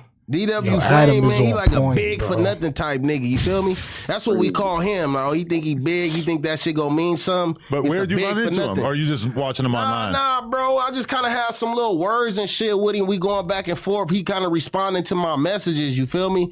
And I just seen that he came to where I'm from. And you know what I'm saying? Where I'm from, it's just like a lot of shit going on. You know what I mean? And he kind of like giving the shit. Like, we got shit going on with other sides, you feel me? And that kind of like giving them the platform, you know what I mean? Oh, okay. You know what I'm saying? Like, bro, So he's fucking with your ops without realizing it. nah, he ain't no not realizing it, I mean, bro. he's just Everybody some random realized Crips out it. there. Right. Yeah, you know what I'm saying? He ain't like thinking. Now, this is the dumb shit, right? Yes. DW Flame can fuck with anybody that he want to fuck with, right? It doesn't matter. Correct. Why go on No Jumper and diss him? He's a big for nothing nigga and all that. Like, yo, bro, like, y'all niggas really be moving for problems. Somebody said that bro got kids, right? Mm-hmm. Bro, you moving like you want somebody to really crash out on you, bro. Exactly. Or That's it. you moving like you want the police to be watching you heavy and something happens and you locked up in. Oh, but I got kids. I got kids in the house. Yo, I think that whole going to jail and then like releasing stuff is like a weird like clout chase. I don't like it. I don't personally like it. It's nasty work. It's that nasty rinse and repeat, champ. About me when he doing it. Right. I'm sure he getting his check. You know what I'm saying? But at the end of that, I don't know, bro. I just felt like I needed to make that an issue, you feel me? Because I had noticed that Big Sal was doing this shit too, you feel me? And it was at the time where I was trying to like get on my little music shit and shit. And I'm like, you know what? Ain't no Dom moves reaching out to us. You know what I'm saying? We the ones who run this shit. So because ain't no blood niggas reaching out to you and your whack ass music, champ. You want to hate on the Crips. You want to hate on the other side for sticking together and DW Flame going out there and rocking with those said people and giving them a platform, bro. So you was jealous. You was jealous. So come on, man. You gonna tell on yourself, nigga. I know you are. That's always the problem. Nah, go ahead, bro. That's always the problem, though. Jealousy. Oh, yeah. So that's always the problem, right? So it's like whether he's got a better car than you, whether he's got a better house than you, whether he's got a better chick than you, whether he's got a better job than you, or whatever, better position than you. Like, come on now, think about it. Everybody wants to be somebody else or better than them. You know what I'm saying? Like, come on now. Yep. Especially in the a real group world, situation. In the real world, in the rap world, in the gangbanging world, that jealousy shit is the number one leader of niggas getting bodied, champ. Straight up. These guys are turning gangbanging into reality TV, and this is why we're highlighting it, champ, so that they can see what they're doing and stop. You know what I'm saying? Don't come out here. I don't know. They wasn't even in my city, bro. They was like So who you downtown talking LA. about? You feel me? I just thought they was. You feel me? So I just started tripping. Like hold on. That's like okay. So they wasn't even in your city, champ, and you still wilding on DW Flames after you know that.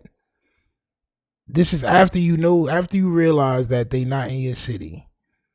You still wilding on DW Flame. Got it. Hey, how can I put it, bro? Like, if somebody come in this motherfucker trying to do a video in your building with a nigga you don't get along with. Yeah, that's bad.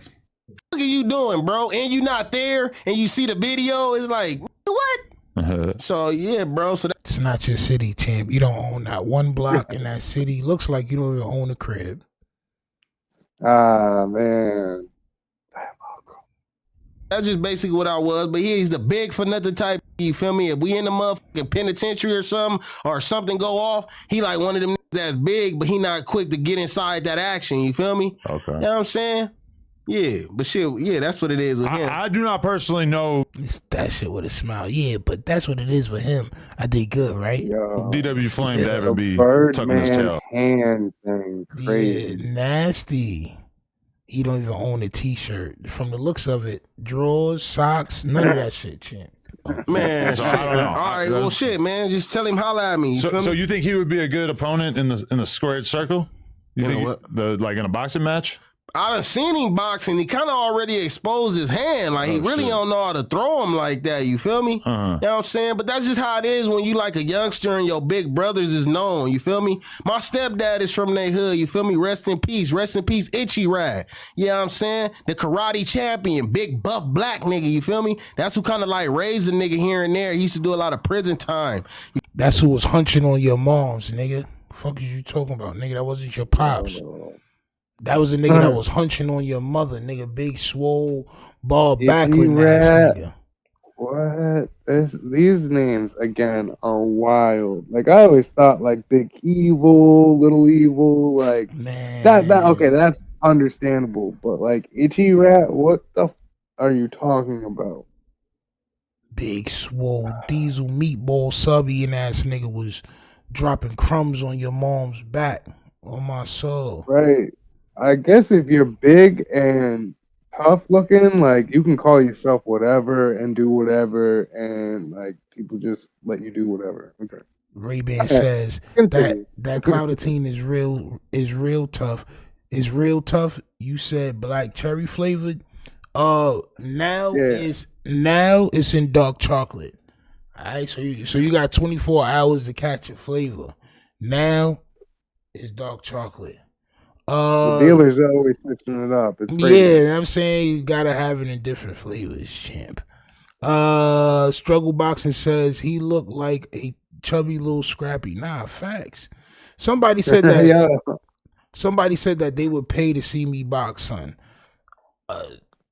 That's not a problem. Funny. That's not a problem, bro. Like, he's the same as 4 Extra. It's gonna be too much tension, and he doesn't know how to fight. Period. He said earlier when he was fighting J Hood, little homie, right, that he was doing too much with the shoulders. So I can tell what type of fighter he is. He's a California, LA type fighter. All them niggas fight the same, like this. They just be going, going. Like, bro, knock it off, bro. Knock it off, bro. Knock it off. You feel me? So they from the same neighborhood. He's at my step pops.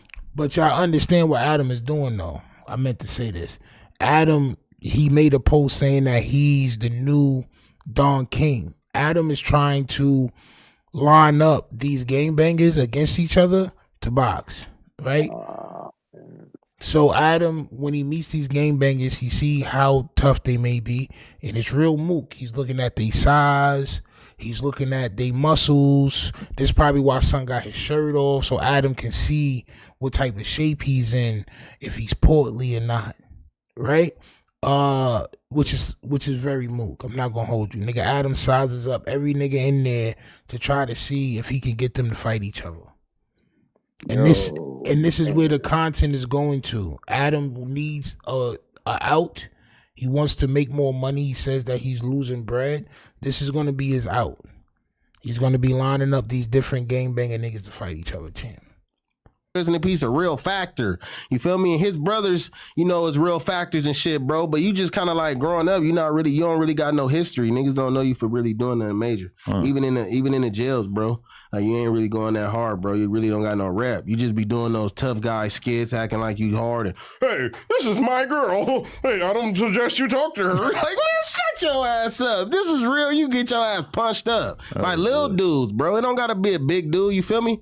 But I'm just saying, I know when niggas not living like that. Stick to that Nick at Night, Nick Cannon, wilding out shit. Don't be coming like you trying to gangster rap. He be like so hypocritical, like, oh, I'm not, everything is positive. Then you like, bro, like, come on. I don't know. A lot of people do that though, you feel me? But still, fuck you. You know what I'm saying? We can get it in too, nigga. Fuck all you niggas. I'm sure you got. Damn, bro. Nasty work, bro. Yo, listen. I would have thought after this Bricc Baby, Loose Cannon, Big U shit that niggas would be calming down, but it just seems like it's more niggas that's gonna jump right in that spot and do what Adam wants them to do, or just do what they want to do in general. So yes, Ezra hit it right on the head. No Jumper is Candyland from the movie Django. And that's exactly what I was going to say, but everybody else got onto it, so I wasn't going to say it. But yes, if you really think about it, he is doing, pimp-like activities with his wife. He's using these bagels in entertainment ways. And yeah, again, it's very old-fashioned of Adam. That nigga, I want to say that nigga Adam about to have everybody line up and take their shirt off. He gonna have a nice stick, and he gonna be poking them niggas like, "Yep, you see this one right here?" Like he gonna be talking like that. This one right here is it's a nice firm one right here. Like he gonna be tweaking, bro. The IQ isn't that high. I heard something about frogs, right? Where they said frogs. Like, the reason why niggas can sneak up on frogs, like, is because frogs, they pay attention to one thing at a time. Like, so, where it's like other animals are like, see you coming, them niggas can't because they so paid attention to what they paying attention to. With them big-ass eyes, they paying attention to what they paying attention to. These bagels is frogs. On my soul. Hey, it makes sense. These bagels is frogs, bro. Straight up, bro. They can only see. That's it, bro. That's it. I know if I go in here and I talk crazy about a bunch of different people, Adam is gonna want me back. Correct. You get more episodes, you get more views, you get more. You know what I'm saying? Chase says Adam lined up a new crew for the Alphabet Boys. Exactly, champ. The new Federico will be upon us soon, champ. Got a fade for you. Yeah, right. I hope he will. I already told him in the thing. He responded to my messages. The nigga responding like, "Why are you mad at me? What did I do to you? Get at them niggas. Don't get at me." I'm like, "Give me a fade." He say no and block me. Oh shit! Like, bro, why is niggas blocking the nigga like hoes? I'm not tagging you over and over and over. Like, you know what I'm saying, bro? Damn, DW Flame, you dodging the fade, champ. You ducking the fade from my son, the sweatiest of all sweaties? Champ, from the mustiest of all musties? The slimiest of slimes? Champ. Champ. I ain't gonna lie, DW Flame. I heard if you from LA, bro, y'all niggas accept all fades, champ. And it ain't even like it's a Crip nigga. It's a whole blood, champ. I don't know. I'm not trying to stay in y'all politics. I'm just saying. You seem like you wanted to beat 607 Unk up, champ. And 607 Unk is some little nigga. Frail. You also seem like you wanted to violate Bricc Baby. Bricc Baby is also too frail, small. I believe you got in the ring with what's son name? The other nigga that we was laughing at, bro, with the nasty voice. You remember when we was laughing at something with the nasty voice for extra cousin? Correct. Right? I mean, but what you gonna do with somebody that's about your size, bro?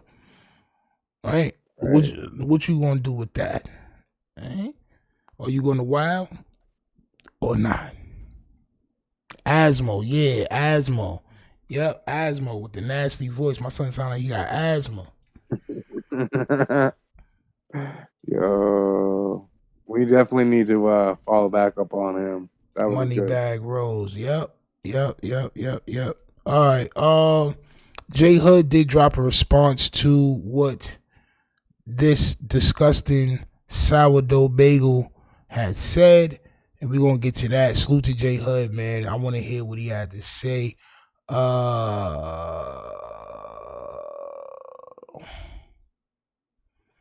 Just tuned in. Salute, Stino. Looks like Adam found another one. Who is this guy? Well, that was the nastiest bagel. The blood Crip Mac, bro. I call him B Mac. Not gonna lie. Right. I call him B Mac. But that's who Adam is rolling with right now. He's trying to get diabolical. But I want to listen to J Hood respond to what this nasty nigga said. Hit that like button, subscribe. Let's go. Yo! We back for another video, and you know who it is. Me, J Hood. Like, comment, subscribe. And all praise, many blessings to the Most High. All praise to the Most High. Thank you for all the blessings you done gave me. Thank you for waking me up. Thank you for giving me a light at the end of this tunnel and giving me a day. So we're gonna get right into this video. Now, look, check this out. For those who don't know, I'm past my release day right now. I'm supposed to be at home. But I keep doing dumb stuff. Damn. I'm supposed to be at home right now, but I keep getting caught with cell phones. And I know y'all's thinking like, this idiot is on the phone right now. It's like, I don't leave the cell. Ever. I don't. Come on, J Hood, bro. This is Come the thing I keep on, saying. bro. When you're in jail and you mess up, you can spend more time in jail than Exactly. you think. That's why when they was talking about that 4X only got 50 days. Like, bro, you don't even understand how much shit can happen in jail. Like, nigga, you'll be in there forever. Forever. Yo, J Hood, all you gotta do, bro, is, I mean, I know it's probably hard to sleep, bro, but bro, you gotta just get rid of the phones, bro. It's all right. They should be waiting for you when you get out, bro. You're wilding. He doing it on purpose. You think? Maybe. Nasty, I've seen man. people do worse things to stay in jail, but yeah. So y'all think that he's afraid to come home is diabolical. Nasty work. Do nothing. So this is like my outlet. It's how I live my life. Behind walls. I don't want to get mixed up with the stuff on the yard because it's a totally different world out there. And it's really easy to get sucked in that. And people is dying over them tables and pull-up bars. They kill you over them pull-up bars. They will kill you over them tables. They will. I don't know why, but they do it. But they do. Now, I just seen this goofy King Peel no jumper interview. And for the most part, I like the dude. You know, I know crystal meth is a drug. You feel me? Dangerous drug. that crystal mixed with that Clouditine Max is probably the worst combination that you can have now in America. But you see how my son not even, you know what I'm saying? My son not even sweating that shit, bro. You know what I mean? I know. He's safer in there is diabolical. Okay. I would agree. Sometimes it would be safer for some people to be in jail. Not gonna lie. Damn, bro. But I think he's a troll. He's a troll. Like, if you found any of these people online, they would just say the most craziest things to get underneath your skin, and he's good at it. I think it's funny. But yeah, he'd be trouble out in the streets. I can believe that. I mean, I would take it that he has enough money saved up, hopefully, because he's been getting paid off YouTube, definitely, for sure.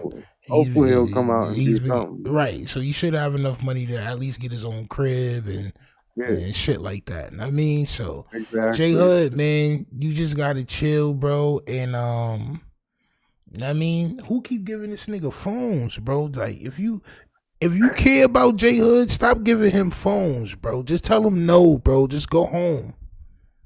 Correct. No, you don't need no phones, nigga. You rather be in his, like, tell him. J Hood, if you listening to this, champ, would you rather be in a cell on a cell phone doing content, or would you rather be in your own apartment at home with a pair of knockers and yams and a vajayjay next to you, champ? While you doing your content, just in the other room waiting for you to finish your content so you can bust her yams open. Come on, champ, with a hot meal waiting for you whenever you want. Nigga, you can get up and walk to the fridge, champ. You could just get up and just walk to the fridge, champ. Open the fridge, niggas, whatever you want in there, champ. Sandwich, cookies, milk, ice cream, nigga. I know, man. This is why I get on this podcast with you and, like, vent, because it's like, bro, I love being free. Like, I have everything I need here. What do you mean? I don't want to be in jail ever. I just want my bro to get out of jail. I ain't gonna lie, bro. If that's what's keeping you in jail, bro, that's very dumb. I'm not gonna lie, bro. You being stupid right now, bro. Real talk. You want to get out, get out. Like, get out, bro. Get out. It get you going and get you nice. Get you zesty. Big zesty, cuz. King pop a pill. Or King put the pill in your booty. I don't know, whatever you want to call yourself. Champ. But you cool. Bro, what's with you LA niggas and booty and dookie and peanut butter and all this other shit, bro? God damn, bro. I ain't hear so much booty shit since, like, nigga, forever, bro. Y'all niggas, everything is booty with y'all, bro. All y'all niggas got a little bit of Fleece Johnson in y'all, bro. A little bit. More than a lot. Yeah, bro. Nigga said more than a lot is diabolical. You just keep saying stuff you don't need to say. You just keep saying, you beat my homie up. That's first of all, you said that's my little homie. That's not my little homie. That's my equal. That's Loke. Cuz Loke. Yeah, I got the utmost respect for him. You feel me? And you talking about a fight. That man catch bodies. On the dead homies, like, you talking about you beat up my homie. That's a real homie. He be ducked off lately. That's a real homie. Dead Lokes. I don't know why he ain't put up on you. I do know why he ain't put up on you, because nigga, everybody done lost the. I hope when you said that your man catch bodies, I hope that was something that he went to jail for already, bro. Y'all gotta be careful when y'all swinging y'all symbolic meat around, bro. Like when y'all swinging y'all, you know what I'm saying? Yo, when y'all throwing y'all weight around, bro, y'all gotta be careful, bro. I don't know his homie you talking about, But these are just key words. Body, catch bodies, catch skulls. All these things that y'all be saying, bro. Y'all gotta chill, bro. Like, bro, you could have been like, yo, that nigga don't fight. Right, and then we'd automatically be like, okay, cool, sweet. So it's not one of those type of situations. It's one of the other type of situations. Yeah, like, he not soft. He don't fight, though. Straight like that. Correct. Y'all niggas can read into whatever y'all want to read into, bro. You don't got to say he catch bodies, bro. That's kind of crazy. And then saying, I don't know why he ain't pull up on you, that means that he's free right now. So, bro, you got to relax, bro. The fight, but you throwing it in the limelight, and the homie step on stuff. This nigga's crazy, bro. Like, all y'all niggas. I'd have been in the car with that dude. So, real gang. Another thing, you said I was a bully. I have never been a bully. I done did some crazy stuff, but I've never been a bully. I've always been a protector. And yeah, I don't bully nobody. Period. I actually got a story that I'm gonna tell at the end of this video about what happened when me and Bully, that's this dude's name. His name is Bully from West Boulevard. When we bump heads, when he kept disrespecting my dead friend from Hoover, when he was trying to claim stuff, and I can't. In fact, I'm not even gonna get deep into it. But if you know, you know. And then he try to say niggas can't use the phone. But I'm gonna get back to that at the end of the video. And it's a good story, so I suggest y'all watch the whole video. I also want to speak on the topic of this Carmelo Anthony, black kid. Now we're not doing all that, champ. But make sure y'all go subscribe to the homie J Hud, man. Yo, listen, man. If that's the only thing that's keeping you locked up, bro, you're making a terrible, terrible mistake.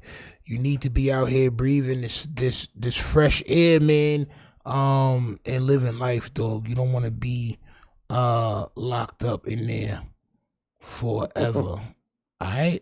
I want to take a look at this shit right here, man. This is the Trap Lord Ross documentary, bro. Yeah. When I say nail in the coffin, nigga, nail in the goddamn coffin, champ. Jeez Louise. Full disclosure here, I did listen to this whole thing.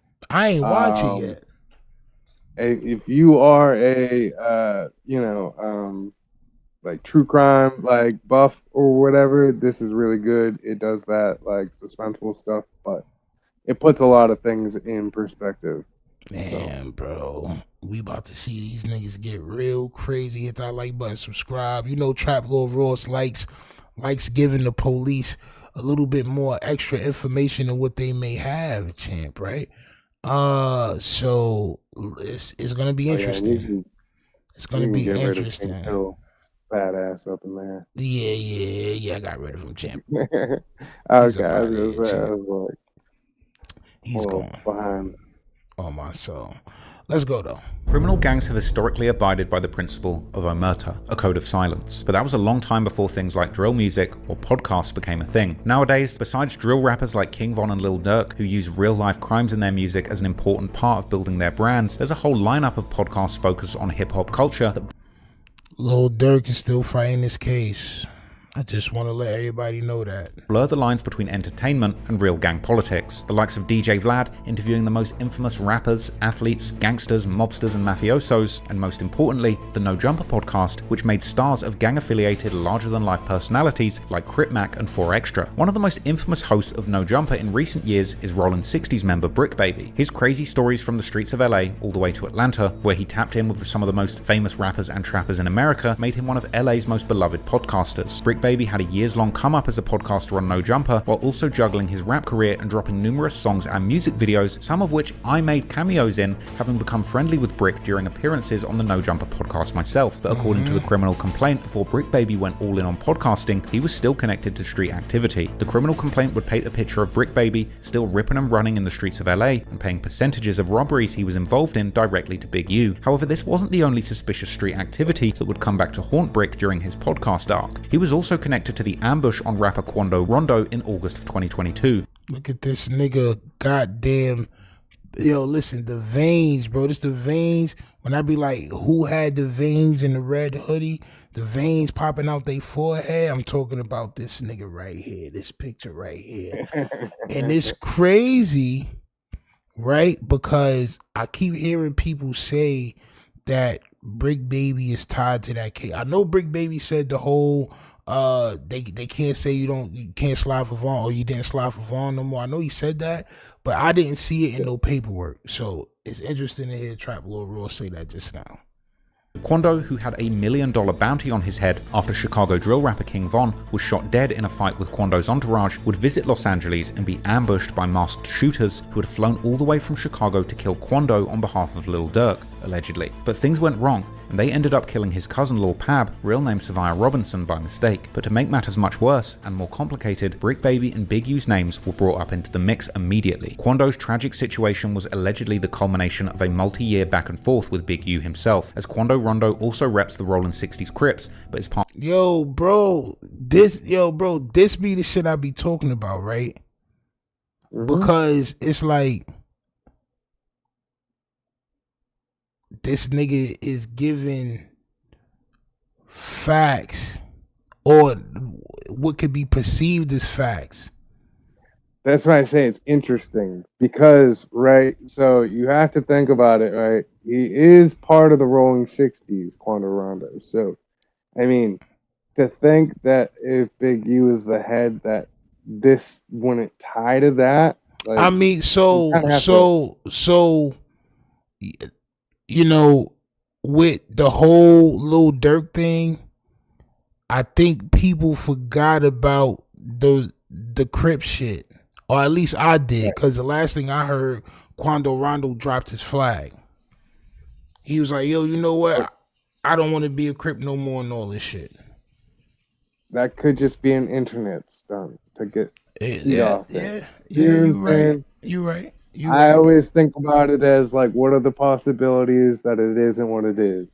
You know? Man, that part of a set that branched off in his native city of Savannah, Georgia. This means that he's not a direct member of LA's Rollin' 60s Crips, but there's a connection, and as a result, he seemed to have a relationship with Big U and always looked up to him. As mentioned, besides Big U allegedly using his charity as an extortion vehicle, he would more famously be a big proponent of the idea of checking in. Interestingly, Quando had numerous interactions with Big U in the lead up to this tragic incident that took his cousin's life. Big U has claimed on The Breakfast Club that Quando actually reached out to him for protection and suggested that despite claiming Rollin' 60s, Quando had never showed him love until he begun having problems with Lil Durk after King Von's death. Like Quando Rondo, I just showed envy. Like, you can't call me now.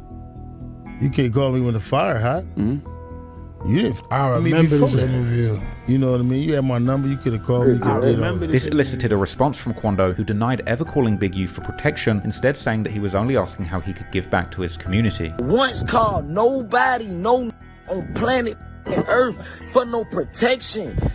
Because I don't fear no man. Why would I wait to get in some Anybody that I ever called, I call on some like, how can I help? How can I do this? How can I do that? I never called no person on planet Earth for protection. Big U would address Quando and hint towards extortion, repeatedly saying that unless there's a donation for his organization, he's not interested. Yeah. So I'm addressing this little thing with young nephew with Quando. First of all, I never talked to Quando. You know, it ain't nothing but love with Quando. Nephew reaching out to do something for the kids, definitely do that. Because I never talked to him. He just asked me if somebody reached out. I just feel like I know Cuz and I've been knowing him. And I never heard from him after we had a conversation maybe a year and a half ago. No, maybe 2 years ago. And then, so when he called me, I'm only on positive vibes. I'm going to pull up on Cuz or he can pull up on me. A month later. So, Trap Lord Ross, are you insinuating that Big U is lying?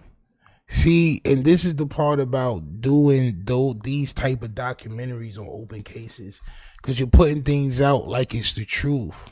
He tried to extort Quando Rondo. What part of what you just played was extortion? You may take it as that because that's what they saying in the case. It does kind of tie it together, but again, you do kind of have to think about it as like if he's already extorting other people, why wouldn't he extort like other gangs in other states? Right. So or certain prominent people. So yeah, but look, that's allegedly.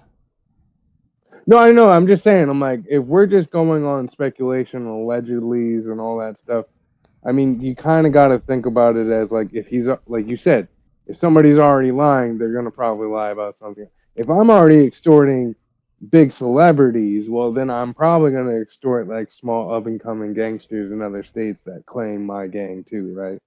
Right. So you know what I'm saying? So it's like, we kind of got to think about it as like, okay, cool, sweet. So if he's already doing this, what's the possibility of this? And then if he can't get to you, then he's gonna get to so and so. Or you know what I'm saying? Yeah, So that's leaning on like that's what the police is working on. That's the right. Well, that's what I'm the saying. hard Like, part about doing these type of documentaries when there's open cases because you're putting things out like this is truth.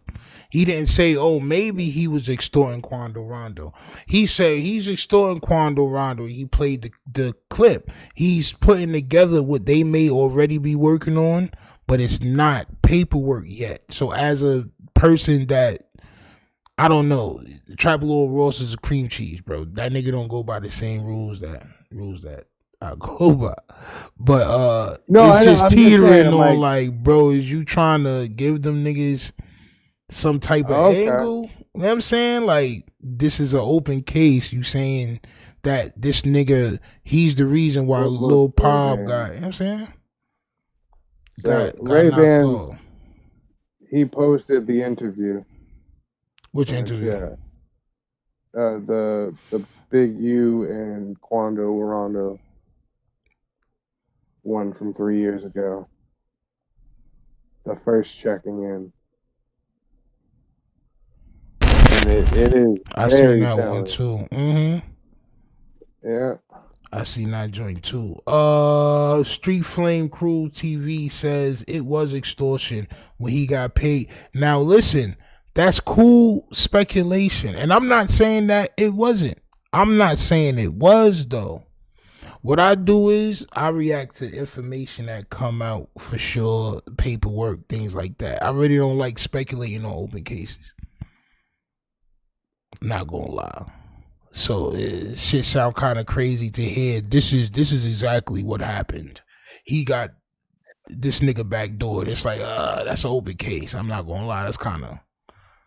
Well, if you think about it though, it's just like Big U is one of those type of people, especially He's if diabolical. You're an outsider. Allegedly, you come to LA, you're gonna have to check in. If you don't check in, then something bad's gonna happen to you. Mm-hmm. You know, maybe not you specifically, but somebody that you're with, or anybody that you own. Anybody. You know what I'm saying? Anybody. But that's what I'm saying. So I'm like, the thought is, this is possible.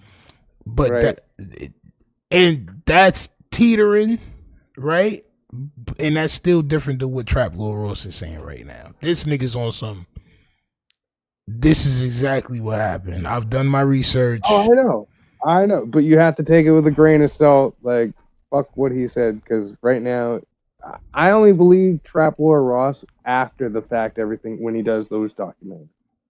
Like, this one, I would always say, take it as a theory, all right?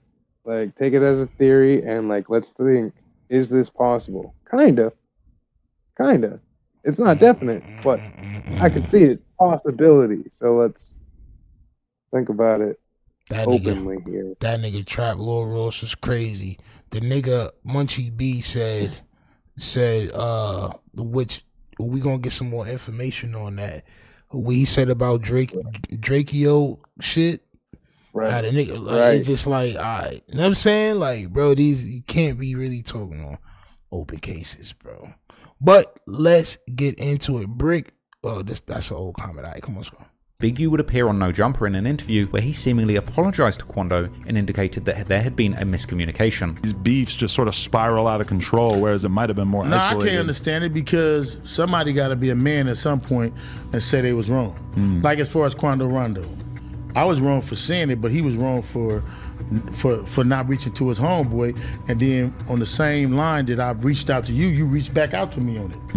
You know what I'm saying? But I apologized to my homeboy. You know what I'm saying? It seemed that within a month of this back and forth, dues had been paid, and Quando would appear as the first guest on Big U's ominously titled Checking In podcast. Big U would start the podcast off by welcoming Quando to LA. Checking in with my young fella Quando. Yeah, man. What's up, young fella? Uncomfortable shit. You in California, huh? Yeah. You see? You know what I'm saying? Man, I'm glad to have you, man. They would seemingly patch over their past feud by exchanging mutual apologies, with Big U elaborating that his nephew had vouched for Quando, who had told Big U that he did. One thing about Quando Rondo, bro, that nigga's a very truthful person. I'm not gonna lie. I seen a couple of things with the nigga. Like, bro, he can't hold nothing. Like, that nigga gonna let you know. So just seeing his body posture do seem kind of like he looked nervous, like he looked like uncomfortable. I should say not nervous, but uncomfortable. That's what I'm saying, because like I look back and I was like thinking about it, and I'm like, yo, that does feel weird. Like, you know what I'm saying? And I did feel that when I first watched it. Yeah, but I because I was like, oh yeah, it's Quando Rondo, it's a big name, yada yada yada. Okay, of course, right there. Nah, it was still diabolical. It was. Quando Rondo. When I told him, as a man, my little homie called me, and he told me, Unc, you was wrong. You're not looking him in the eyes. But I'm going to say I was wrong, too, because you said I was wrong. You know what I mean? Every time you look at him, as you a look man, away. like I told them, I know when I'm going to apologize, because I'm supposed to be a bigger person. You know what I mean? Big U would also... That nigga Quando Rondo would probably be like, he's the devil on my soul. You know, he be like spiritual shit. Right. He's the devil. That's why I was looking like that, because man, I just seen the devil. Like, facts, bro. I could hear Quando saying that shit right now, bro, if he could. On my soul. Specified that he had never asked for any money from Quando for checking in, explaining that their dispute was purely over a misunderstanding. Every city I go to, I check in with somebody, bro. And that's what it's about. Because people think that I'm a bully and I cancel money, I get money. I ain't never asked you for not one dime. Not one dime. Big U would also explain the process of checking in with the Rolling 60s, explaining exactly what a rapper coming to LA should expect. Because you might check in with me, I'm going to tell you what clubs to go to and what clubs not to go to. I'm going to tell you where the bad is, and I'm going to tell you where the is. I'm going to tell you who got the good, how to get the sack. You got dudes come out all the time, buy a sack, and getting robbed. They ain't dealing with the right people. What now seems rather ironic, Quando would immediately join in on praising the process of checking in, saying how people have completely misunderstood. Nigga, I'm not, bro. I don't need nobody to tell me nothing. I done been enough places to know how to navigate, my nigga. Right. See, I don't need to call nobody and check up with nobody. Not that he's overtly saying that he's extorting him. He's just saying like everything got to go through me. Right. Everything got to go through me. When I go to other cities, I check in. No, nigga, you call people that you know. That's not checking in. That's communicating with people that you know. Like if I go to Ohio, I'll call Jay. If I go to Boston, well, I know people in Massachusetts, but I probably hit you up. You know what I'm saying? Like, if I go, you know what I'm saying? Like, nigga, but I'm not, nigga, that's not checking in, bro. You know what I'm saying? That's just hitting people up that you know. Yeah. Quando dropped the blue flag. After this interview, I remember he dropped his flag, bro. I remember that. Understood what it means. Hopefully this interview opened everybody's eyes on the check-in part. Like, that's not on nothing negative. However, a year later, Quando Rondo would visit LA again, where according to the OTF indictment, Chicago rapper Lil Durk and his team got word from an unnamed source in LA, known in the indictment as co-conspirator number 4, that Quando was indeed staying in the city. They would get his location and follow him around, eventually ambushing him at a gas station where his cousin Lil Pab was killed. Now interestingly, speculation circulated that the Rolling 60s were the ones who tipped off the Chicago hit squad to Quando's location, with a particular accusation that Bricc Baby was the one responsible, due to him apparently being the Rolling 60s member with the closest ties to Lil Durk.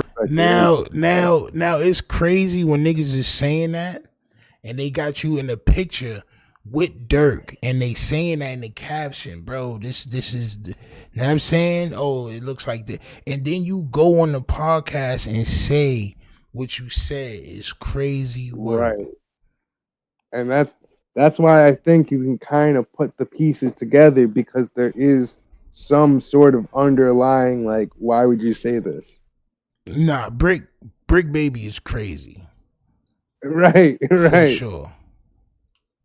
Nasty work.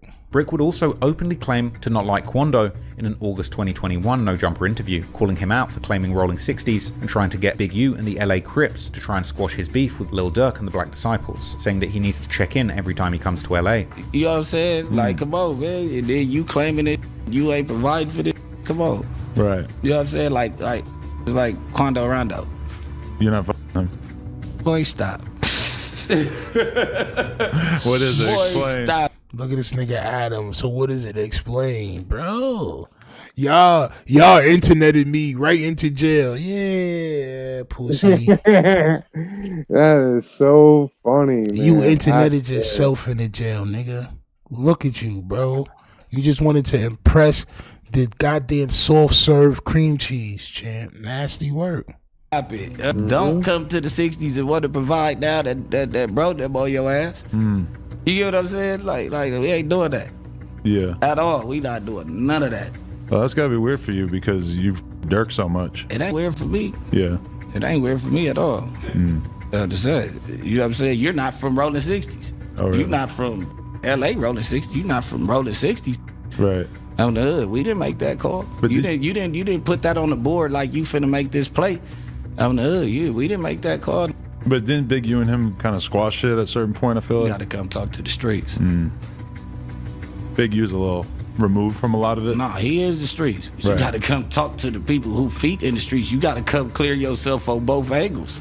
Bricc would be seen in the studio with Lil Durk in the months before the shooting, and days after the murder of Lil Pab, Bricc Baby would post on social media telling Quando he's a fake Crip for not checking in with him and giving them money and guns.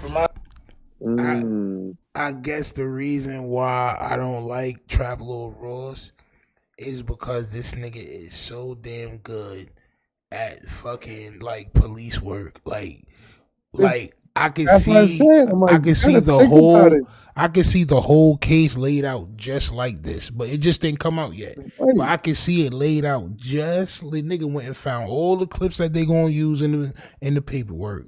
Because everything is out there. But the way he putting it together is like, sheesh. That's what I'm saying. You got to think about it. Like, is this a possibility? Is this like what you would put a case on? Like, how would you like connect the dots? Nigga, nasty work, man. Shit is crazy. Out of town. This is how you do it. And you banging the hood from California. You're an imitation gangbanger if you do not check in. If you do not make sure your hood is funded. You don't make sure your hood got blicks. If you don't make sure your hood got sticks and the kids is eating over there. The couple put you down with the play family is straight. You're an imitation because a motherfucker don't deal with the same enemies we deal with in LA. However, Bricc Baby would then see, but he didn't mention Quando name. He wasn't. He may have been talking to Quando, but this is what I don't like about Trap Law. What he said before the clip was he says to Quando Rondo that, but then he says this shit and he's being general to people. Now, was he probably talking to him? Yes, he probably was. But this is just And like. that's the thing I think about. He can't say it directly, so he's got to just make a general thing, so it's plausible deniability if anything happens. Oh, I wasn't talking to him. Right. So this is what I'm saying. You kind of have to go with the belief that, like, this is the narrative. Like, you know what I'm saying? Like, because he said this, then this happens because this didn't happen. You know what I'm saying? That is police work. I understand that. That shit but, like, is police work. This nigga is the police, bro. Who Baby is. Like, if I'm doing research right now, I'm talking about Bricc Baby in this situation, I need this video. Yo. Like, this gives me, like, at least a jumping point to go, well, what about this? Is this a possibility? And then you'd be like, no, this is not a possibility because of this. That nigga's the fuzz. Hey, bro, he could be, he couldn't be. That nigga the but fuzz. I enjoy the video because it did make me think about some things. Yeah. Bizarrely go on to do a series of interviews speaking on the situation directly. He would tell Cam Capone News that Quando was smart to try and squash the beef with Big U. But it was a great move for him, like, to go check in with the big dog, because that's our big dog. So you trying to get him to soften up the people that's around your age and, you know what I'm saying, still outside. He's still outside too, but you get what I'm saying, to soften it up for us. Around a month after the shooting, Bricc Baby would be seen on social media flexing bundles of cash and releasing a new song with OTF artist C3, a track called Bricklato, a track which heard C3 rapping that people claiming 60s will see the real 60s getting at them and that someone is dropping their location so the ops can pull up. This was followed with songs like the April 2023 banger Not Enough, where Bricc raps how his gang received over $1 million. Yo, this nigga Trevor. Oh, yeah, that nigga is ill, bro. Yo, this nigga is ill, bro. I can't listen. I'm not mad at him. I'm not mad at him. I'm not mad at him. That nigga putting it together. This is exactly what the police are going to do. I'm not going to lie anyway. This is exactly what they probably did already. As soon as you started backtracking, Bricc Baby, they done got all the information together, bro. Sheesh. Y'all niggas was rapping about it in songs, dropping locations. Somebody can drop the location. You on the song with Bricc Baby.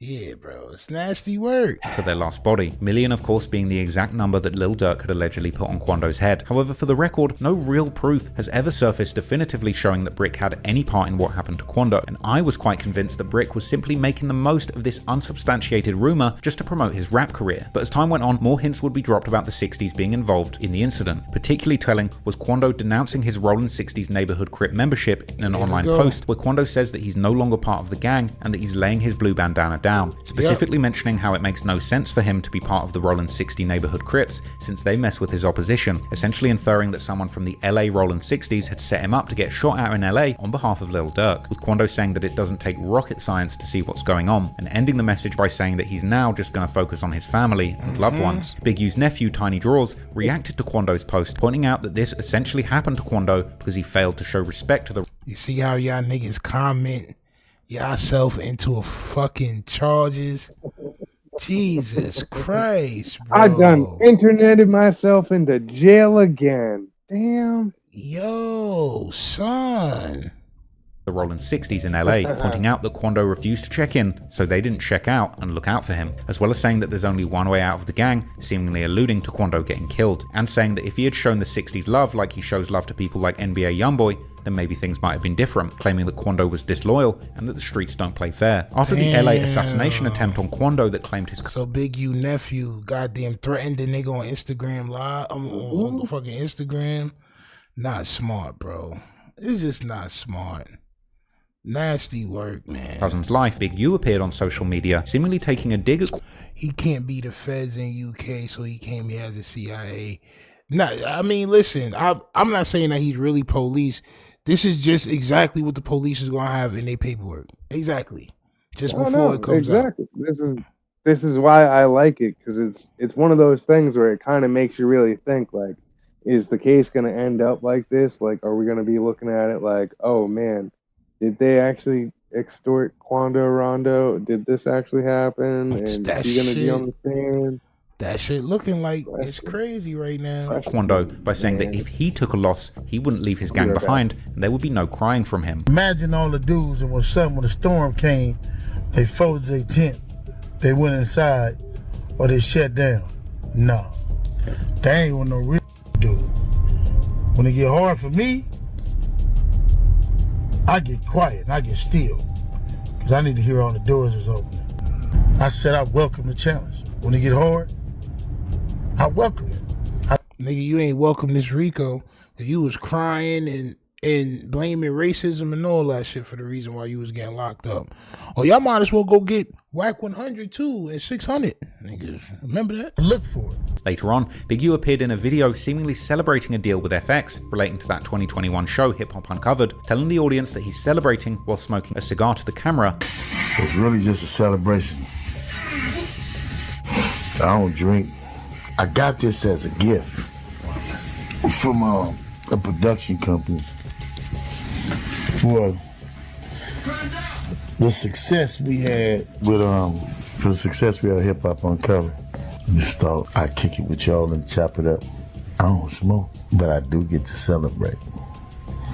Good things do happen to good people. Big U would continue to smoke, telling viewers that he's been finishing projects for years and having a celebratory smoke for a reason that he can't tell people about, as well as congratulating young men who have completed projects with him, leading to speculation that he was speaking with a double meaning. I heard somebody said the problem with Big U is he don't complete nothing. See, shit like I've been this. completing these projects for years. So he trying to make it seem like projects is bodies. Oh, it could lead people to speculate that he's talking about something else more sinister. Like, come on, Trap Law. Just stay with the facts, bro. You got the facts. You don't need the diabolical it more than what it's already been diabolical, champ. It's all smoke. But this here, I'm just gonna throw this up on the story. It's just a little celebration and only we know what it's about. Congratulations to the successful things I have done with these young men and young women alike too. It's just a celebration. Y'all would probably ask what, but I ain't gonna say it. But it was Bricc Baby that would have people really concerned when he would outright say in a No Jumper interview with Poetic Flocka that people can no longer tell Lil Durk that he has to slide for Von because of the murder of Quando's cousin Lil Pab. He did something. Oh, slide for him. Oh, you a bitch. Oh, yeah. Slide for Von, right? Yeah. They say you can't say that no more. Why? Oh, yeah, because of... Wait, no. Like, who died? You can't say that no more. Oh, because of FBG Cash? He's wild. Oh, who? Nah, because Lil Pab. Oh. And then he clarified it because of Lil Pab. Nasty work. Nasty work, Bricc. You really wilded out, man. Oh. Bricc would go on to say that Quando has to lay in the bed that he made by not showing love to the Rollin' 60s in LA. You should have been doing the right thing from off the rip. That's what they say. The bed, you gonna lay in the bed that you make. He would also note that Quando was done. No, you gotta lay in your bed. Who has $20 to $30 million to his name. That just signed the deal for like 20-30 million, Durk, right? Yes. Who the f wanna be for for you? Too much money, man. You get what I'm saying? Like, listen, man. Don't be for rich people. Don't beef with rich people, man. Unless you gonna slide, you don't need to say nothing out loud. You get what I'm saying? Yeah. Like, point blank, period. Gonna put that bag of thing on your head. These bold comments caused a shock on Twitter from other apparent Rollin' 60s members. So not only did you insinuate yourself, but you outright told on Lil Durk is crazy. And that's facts, because that's right there on camera. Right. So this is what I'm saying. I'm like, this as much as it is doing police work, it is very... I could have pulled this up. Yeah, nah, some of this shit is cool and some of this shit ain't cool, bro. This nigga Trap Law's hamming it up in some spots. But for the most part, bro, it's decent. They don't let them... Oh, he's talking amongst themselves. Let's continue going. And Bricc Baby would later deny that his comments were self-snitching, reaffirming that he had nothing to do with the shooting and was just parroting what was already being said on the internet. Like I said, I already knew I was out of town when it happened. The police, first of all, Trap Lord Ross and all these other detectives, and I'm not, shout out Trap Lord Ross though, because he ain't doing nothing but just making this content, you know what I'm saying? If you were that in public to get caught doing a murder to where he can put it together without being a police, kind of I put in this song with me and C3 that was going to get like released. This one. That's what I say. Hey, it's fair game, right? Happened. And it say some like, it was some viral, like the video went kind of crazy. I think he said something, we had a real 60s get at you or something like that. But we recorded this damn near 6-7 months before this anyway. So, but it was somebody OTF, and then Durk was in the video. I was flashing money and all that.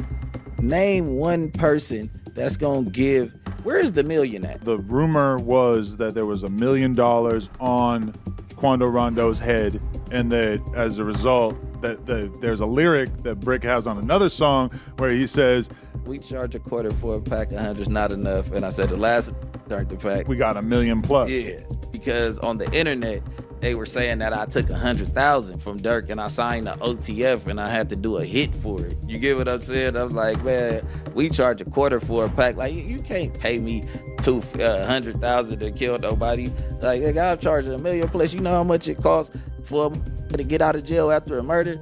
I'm really popping it. Ultimately, this nigga is wildin'. Little Dirk said, or the word was that he had $1 million on nigga's head, and you just confirmed I would never take 100,000. I need $1 million. Yeah, this nigga's wild. Yo. Despite the bombshell indictment of Lil Durk. Come on now, put the pieces together. Man, what do you want? It's crazy, bro.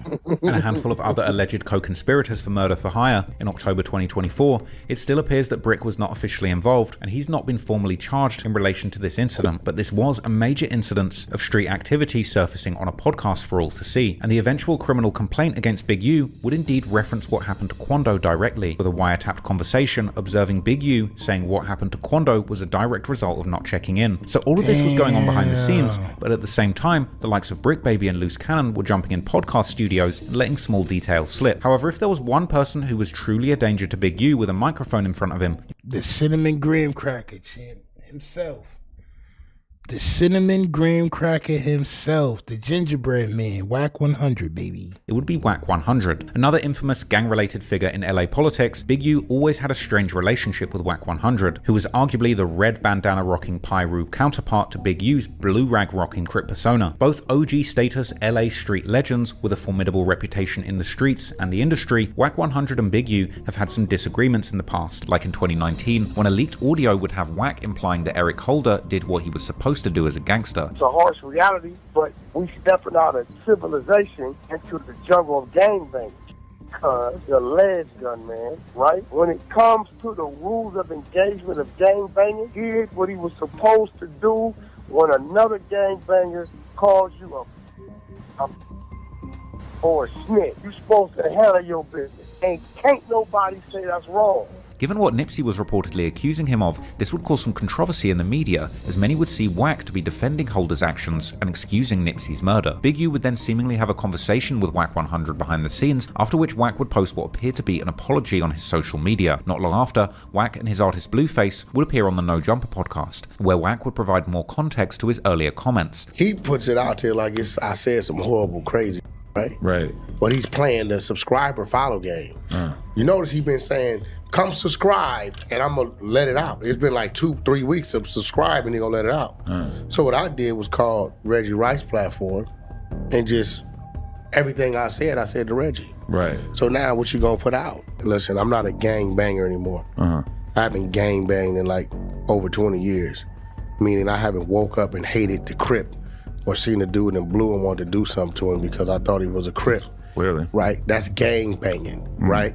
So I'm from where I'm from. That's gonna always be that, right? So I understand gang culture. Gang culture is different from the religious culture, which is different from, you know, the Jewish culture. Every culture is different. And in that jungle, the rules change. Now, are the rules irrational? Damn right. Are they right? Probably not, but these are the rules of this jungle, and it's been like that 50, 60 years, right? In this situation, you have a rapper and you have a dude that's a straight, authentic gang member. His whole life are these blocks. It's all he know. And in the culture of gang banging, when you call a motherfucker a snitch,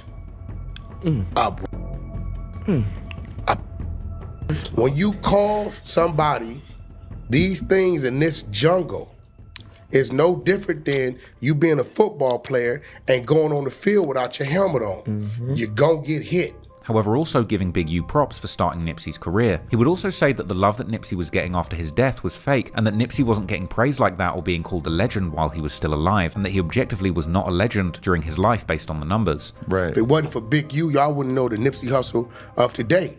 So what I'm saying is you got a man who died with 1 million followers and no radio hit and no platinum plaques.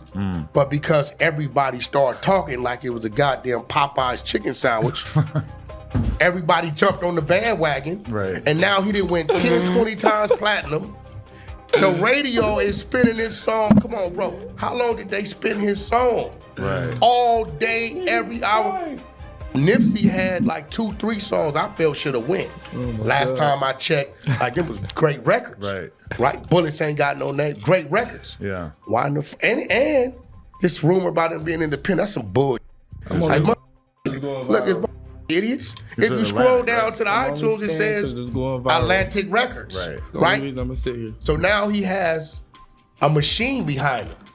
So where was all these fans, like Blueface? He got platinum plaques. Hold on, no. You know why he got platinum plaques? Because his fans followed him. They supported him. They streamed, they download, things of that nature. Nipsey's never been on a world tour. Why? He did not die an A-list artist. That's real. Y'all talking about he was a legend. If he was a legend, why y'all didn't treat him like that while he was here? Adam would also ask Wack about his phone call with Big U, with Wack responding by lashing out against people who were attacking Big U after Nipsey's death with the conspiracies about him being involved, before giving Big U more praise about his role in Nipsey's career. What was the phone call with Big U like after those headlines started popping up about that leaked audio? Oh, we always talk about our white kids, what business ventures we doing next, and things of that nature. Like, you know, we don't have that type of conversation about, they even attacked him. That was a weird, they last thing was Big U was honoring him at one of his events. So people make it look like Big U and Nipsey was enemies, all conspiracies and all this crazy. Right. And the world wouldn't know who Nipsey Hussle was and the magnitude that he was in if it wasn't for Big U. Right. During 2020, Wack and Big U would do several major podcasts together, and the two were seemingly on cordial terms. Unfortunately, the following year, there was seemingly starting to be some more serious disagreements, with Big U implying on his Checking In podcast how he was disagreeing with a lot of things that Wack had been doing lately. Yeah, I just like to call this guy from Wack. You know what I mean? I disagree with a lot of things he's doing right now. When you get to the point where I can't reach out and talk to you and try to correct you, like, look, we're trying to go on this path, I gotta remove myself. I don't mind being chastised, you know what I mean? I don't feel like I'm bigger than the program. And so what people don't understand is that sometimes people can get to that point. Yeah, I don't believe that neither. I believe he definitely feels like he is the program, I'm not gonna lie. All right, this That is what nigga I'm saying. is the I'm program. You just look at all what he says, and it's like, I don't believe it. It sounds nice. It sounds like what a cult leader would say. Like, nobody's bigger than the cult. Man, that shit crazy, bro. Like, this nigga really did have me fooled like he was a nice guy, though. I ain't gonna lie. He did, bro. You know what I'm saying? But I also did have a lot of respect for their culture at one point in time, so... This is nasty work, I'm not gonna lie. Meanwhile, Luce Cannon, who was still at this point cool with Big U, would release a diss song to Wack in September 2021 titled Cookout, aka Wack, I Know You're Saying Talking, as well as dissing Wack and calling him a rat on his YouTube channel whilst walking around Wack's old stomping grounds in Pacoima and saying that Big U runs the West. So it's like, Wack, it's like you do all this internet thugging and acting like you just so turned up, putting it on Paru this, Paru that. Nobody seen you do nothing. And beat up a that was don't fin in Miami. What's that thing? Stitches? Like, bro, you did some bus rash. And they say this the video is the reason why Wack lined up Luce Cannon and had him doing the rat race chant. Nasty work. If that's true, it's like it's bittersweet diabolicalism, champ. Not gonna lie. And then you act like you got clout. Then you paid $2 to act like they KKK, but it was construction workers, and you paid them $150. All that clout chasing don't equal up to real, bro. We on real time. Like, you talking about let's get down. You don't want to get down with the low, nigga. And you could put that on Paru. I bet you on any dollar.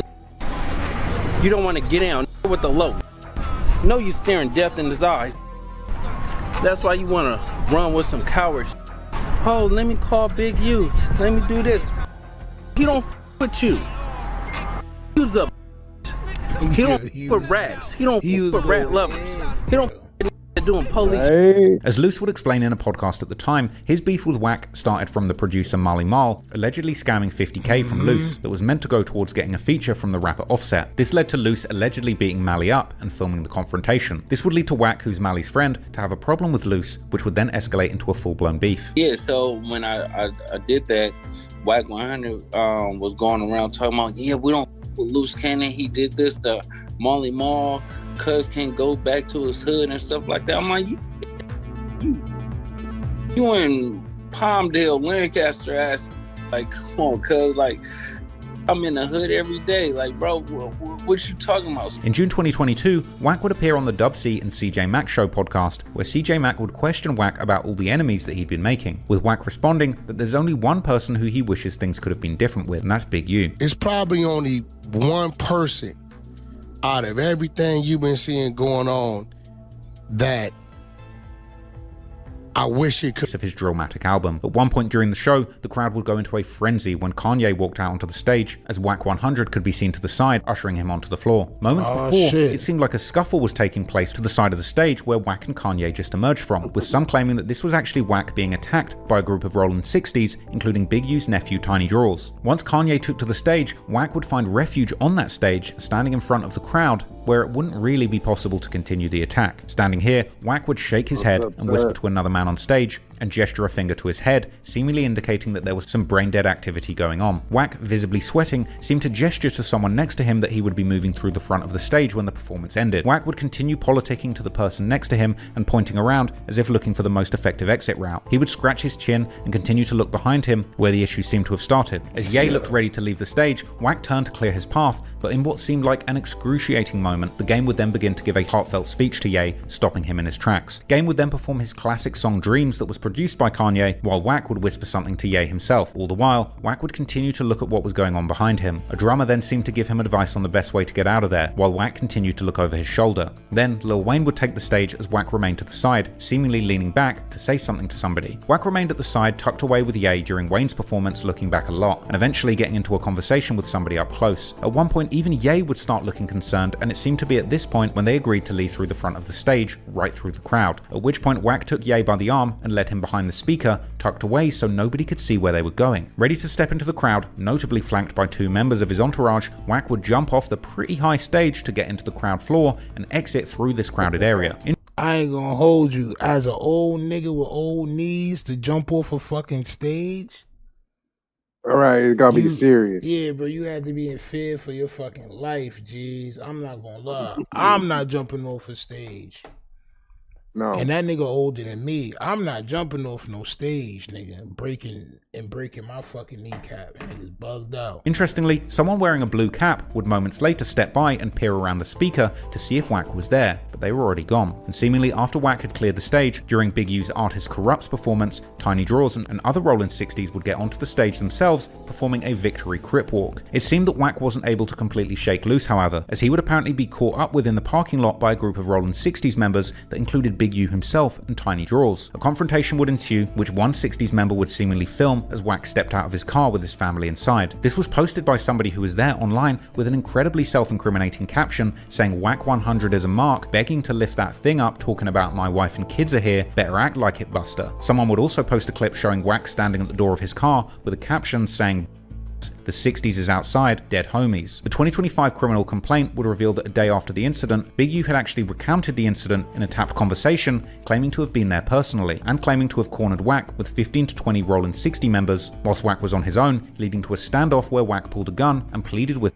So, when Wack 100 said that this wasn't true, he was just talking to somebody about me over the phone. Now we see that this shit was on camera, champ. Right, so this is what I'm saying. I'm like, when you really think about it, it's like a lot of this shit was caught on camera, a lot of this shit was said on interviews, a lot of this shit is proven, you know what I'm saying? And then it's just little things that you have to kind of like read between the lines. Yeah. It's the read between the lines shit is that like gets me a little bit. In a case, you're not going to have everything clear cut, so it's the preponderance of evidence. If you have enough things that lead to certain You see conclusions. all that lawyer talk, preponderance of evidence, and things of that nature. I mean, you gotta think logically about it. If there's enough evidence that points to a certain thing, why wouldn't I believe anything else that would lead me to that conclusion? Right? Right. Facts. Facts. With him not to attack. The Rolling 60s members would then take to social media afterwards to brag about Big U's nephew Tiny Draws running Wack off. This a Rolling 60s member? Yeah, this nigga's wild. Yo, nah, this ain't the nigga that ran Wack off his diabolical. The stage at the Novo and knocking him out. Wack 100 got we not put on him. And talk this about this his town. I'm just saying, cuz you talked about every set. Hold on. Every guy. Hold on, y'all hear they verse. Talked about every gang, every set. Got there, got shocked out, ran to the front and jumped off game stage. Slid out that ball. I officially a buster. What's your version of it? My version is, man, Tiny Draws put them bombs on that. Hold on, we ain't doing no names now. We ain't doing no names. Nigga, he already did the name, and then you put the shit out, nigga. Y'all niggas don't know how to not tell on yourselves. Yep, exactly, God bro. That's damn, it, bro. Oh, Tiny Draws. Oh man, we're not saying no names. All right, damn, I messed up. Y'all niggas Now this is how we is know. OGs. Y'all are OGs, bro. Y'all should know better. Look at my son Gut. God damn, that nigga about to lay back. He about to lay backwards and then get in the car. He got to lay across the passenger seat to get in. Oh my soul. He got his mother head knuckled up. Hey. Y'all hear that? I bet, hey, listen. He gonna remember the Novo. He don't remember nothing else in his life. Hear that? He gonna remember what? So he gonna remember the Novo. And remember who? He gonna remember. Oh, he gonna remember not to be saying names that he know he ain't supposed to. So you don't talk about us. A day later, Wack responded saying that he wasn't beaten up and showing his face and head had no injuries, as well as hinting that the video didn't show everything that was going on in the scene, calling the situation a swing and a square off. Knock it off, bro.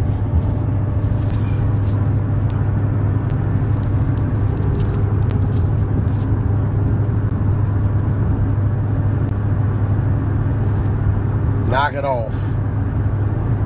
Knock it off.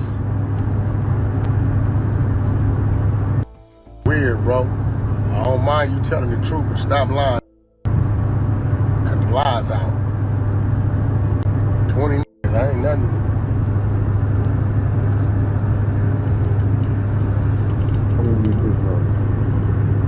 Knock it off. Stop lying.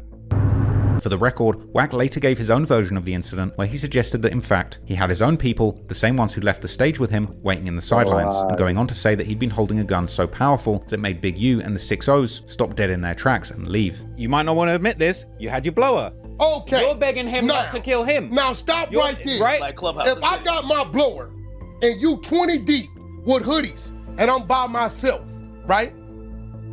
No begging to plead, that's when you really do it, right? What do you think my mentality was? For a dude not to approach me and you come to get me, and I jump out my car, talking, what kind of conversation you think I'm having to make a dude say, don't nobody move? I agree with you. Now, I feel like Blick talk. I feel Third, like y'all out there? You probably Call was on that third Soulja now. Boy. I'm about to expose something nobody ever knew. Okay. So here it goes, right? I'm here. All of this is a parking lot, right? I'm here. They walk down. They walk right past my car. They didn't even see me. When I seen them get here, I jumped out. Y'all looking for me? Right? They stopped. They backwards to me. Y'all, I had everything I had. I could have dealt with everything in front of me. Now, what they didn't know is I'm talking to my team. Big U-Nim is here. Now watch this. Look, watch this. Big U-Nim is here. I'm here out the car. Third, who was here, and here? Taking notes? Hold on. Third, Who in that parking lot, when I'm confronting these 20 Crips, was 20 to 30 feet in every direction and they didn't know it? All my homies was behind them. That's new information. Listen. That's new information, man. So listen, check this out. So when I'm letting you know, there's no need to beg nothing. What did I tell that fool? They still don't know to this day that all my homies was positioned 11 o'clock, 2 o'clock, 6 o'clock. Correct on it. The cop was there. Nah, this nigga is goddamn an army general now.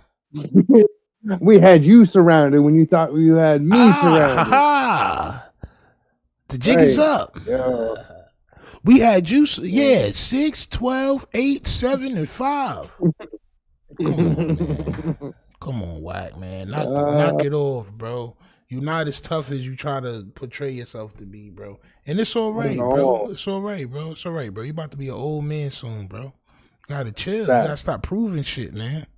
They didn't even see him. And chill. Yeah, bro, it's not worth it, bro. You keep proving shit to these young niggas, man. You're gonna end up exactly where these young niggas is going, man. For real, bro. Despite Wack sharing his more explosive side of the story 3 years later, at the time, people were heavily clowning Wack as blogs would report that he was knocked down. Tiny Draws would later claim responsibility for the attack and claim that Wack was punched 3 times backstage and then ran onto the stage to avoid the 60s, as well as saying that they were aware that Wack had people with him in the parking lot and that none of them jumped out and did anything.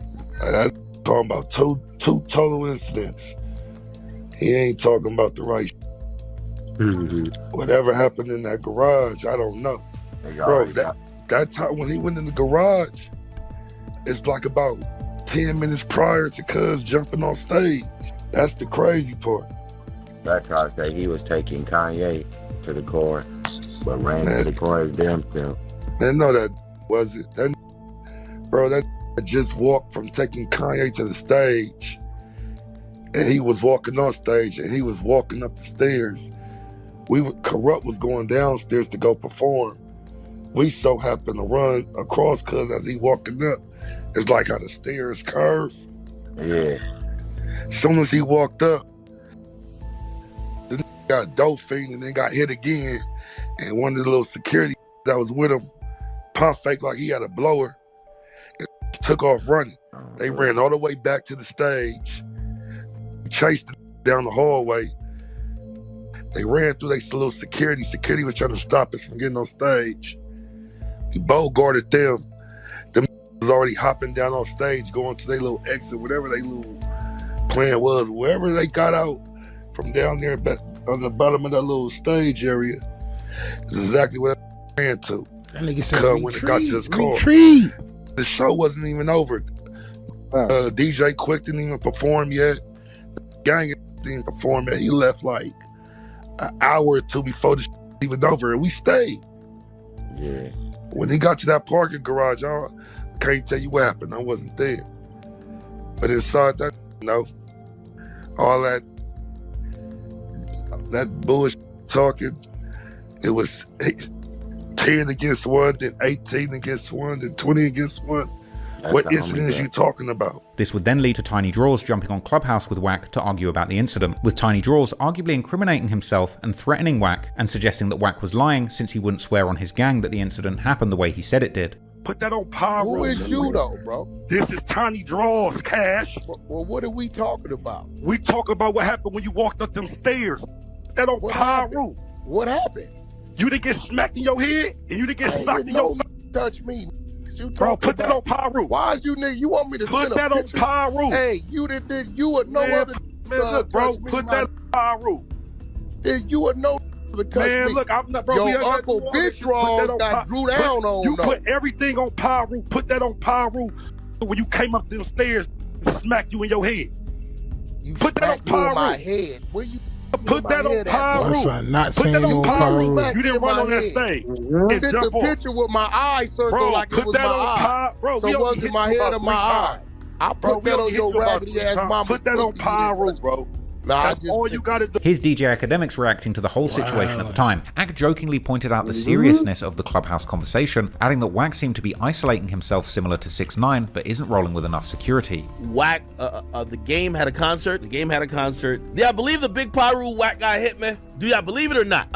I've always said this. First of all, I do look at Wack as somebody with tremendous respect. I've watched him over the last couple of months, though. It's been interesting. I believe that Wack has completely isolated himself away from a lot of people that we would also consider either powerful or have some type of presence on, whether it's the West Coast or, you know, within the game. I ain't gonna lie to you. Some people have said that Wack is taking the 6ix9ine approach on some. Ack would also add that Wack rarely gets confronted in person, but his comments about the Rollin 60s Crips and Nipsy has got him into a beef with people who are really about that life. Only thing that's on the table to protect is the artist's interest. And here's the thing. It don't seem like the game got beef with some of these people that Wack got beef with. For example, the dude who's arguing with Wack is saying, yo, after we punched on you, we partied with the game. They are involved with their own 60s. They seemingly feel away. I guess this Tiny Draws dude, because he said he put it on Neighborhood Grip. They feel a certain type of way about it. Funnily enough, Bricc Baby would also react to this incident too, claiming to have actually personally been there as part of that group of 60s trying to rush Wack, and making fun of Wack for escaping through the crowd and getting caught in the parking lot. Big so. And we were still with the comp. Dead humble. It was that deja vu game after that. 6-0. Shout out nigga, Magic and nigga, Black. What you gonna do? Weird. You camera. Yeah, slap the out you. Yeah, the message was clear. You 6-0. You got pieced up. You jumped off the side of the stage. Everybody know the backstage of the Novo. You know how you got up off the stage without the fans seeing you. You jumped in between the speakers. 6-0. Stop playing. Came out the back door. Seen it. Thought you saw a ghost. The beef would continue after this incident. In September, Big U would seemingly throw more shots at Wack. We ain't cutting no grass. You ain't cutting no grass? No, we ain't cutting no grass. Nightwood. Know about that Thunderdog. Somebody said they pull up. Oh, there's big draws, tiny draws, dirty draws, shitty draws. Well, she can pull up too. She can come get a picture with the champ. Listen, man, I don't think y'all know this, bro. If anybody got anything to say about the big homie, because I'm on him. Like I told y'all before. You better start acting like that. Anybody got anything to say about the big homie, I'm on him. You better start acting like that. And then in October, I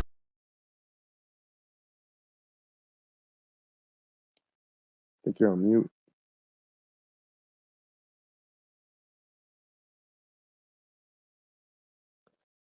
I think you're muted.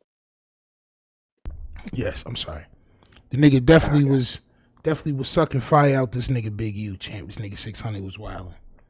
Nigga done peeled the skin off this nigga Sabret, champ. Nigga wildin'. Nigga wildin', bro.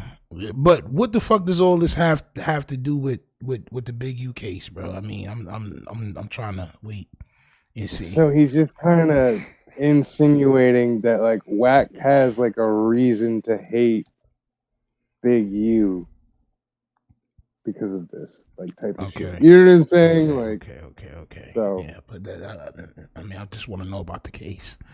Well, you gotta think about Wack 100's like. So is he saying that Wack 100 set him up, or he told on him? Is he a snitch? Is that? Well, you gotta think about his little heads up towards like Luce Cannon and all them. Like, you know what I'm saying? Like, okay. All right. 2022, Wack would explain in an interview how his relationship with Big U had gone sour, saying that it had happened after Big U and Suge Knight had contacted Wack's label, suggesting that Big U should take over all of Wack's contracts, with Suge adding that Big U was the only person in LA that Wack was scared of. Any situation that has something to do with me, whether I knew about it beforehand or not, he was also there for me. If that's what he needed to do.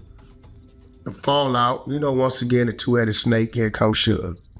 Get a call from my label, D1. They said, man, we really want to tell you this, but Big U came down to see us. I'm not thinking nothing of it. He has already signed to him. So yeah, sure, on the phone. Oh, okay. Still not thinking nothing of it. Like, yeah, man, they were trying to convince me that I don't know how they thought this could work. even if I wanted to do it, to give your contracts to Big U, and Suge is saying something about, this is the only guy in Los Angeles that you're scared of. Those words never came out of Big U's mouth. I'm not gonna put that. Came out of Suge's mouth. Oh yeah? Why would it? Well, what you tell him? So I told him, man, we've been doing business with this man. He's like family. I gotta ask you to lead office. Great. So I'm kinda in the pickle. I don't know how to feel about it. So I said, all right, I waited a week. I wanted to see if Big U was gonna call me and tell me this happened. Hey man, I went down there, Suge had me go down there, said he was gonna negotiate a deal. He started saying some crazy.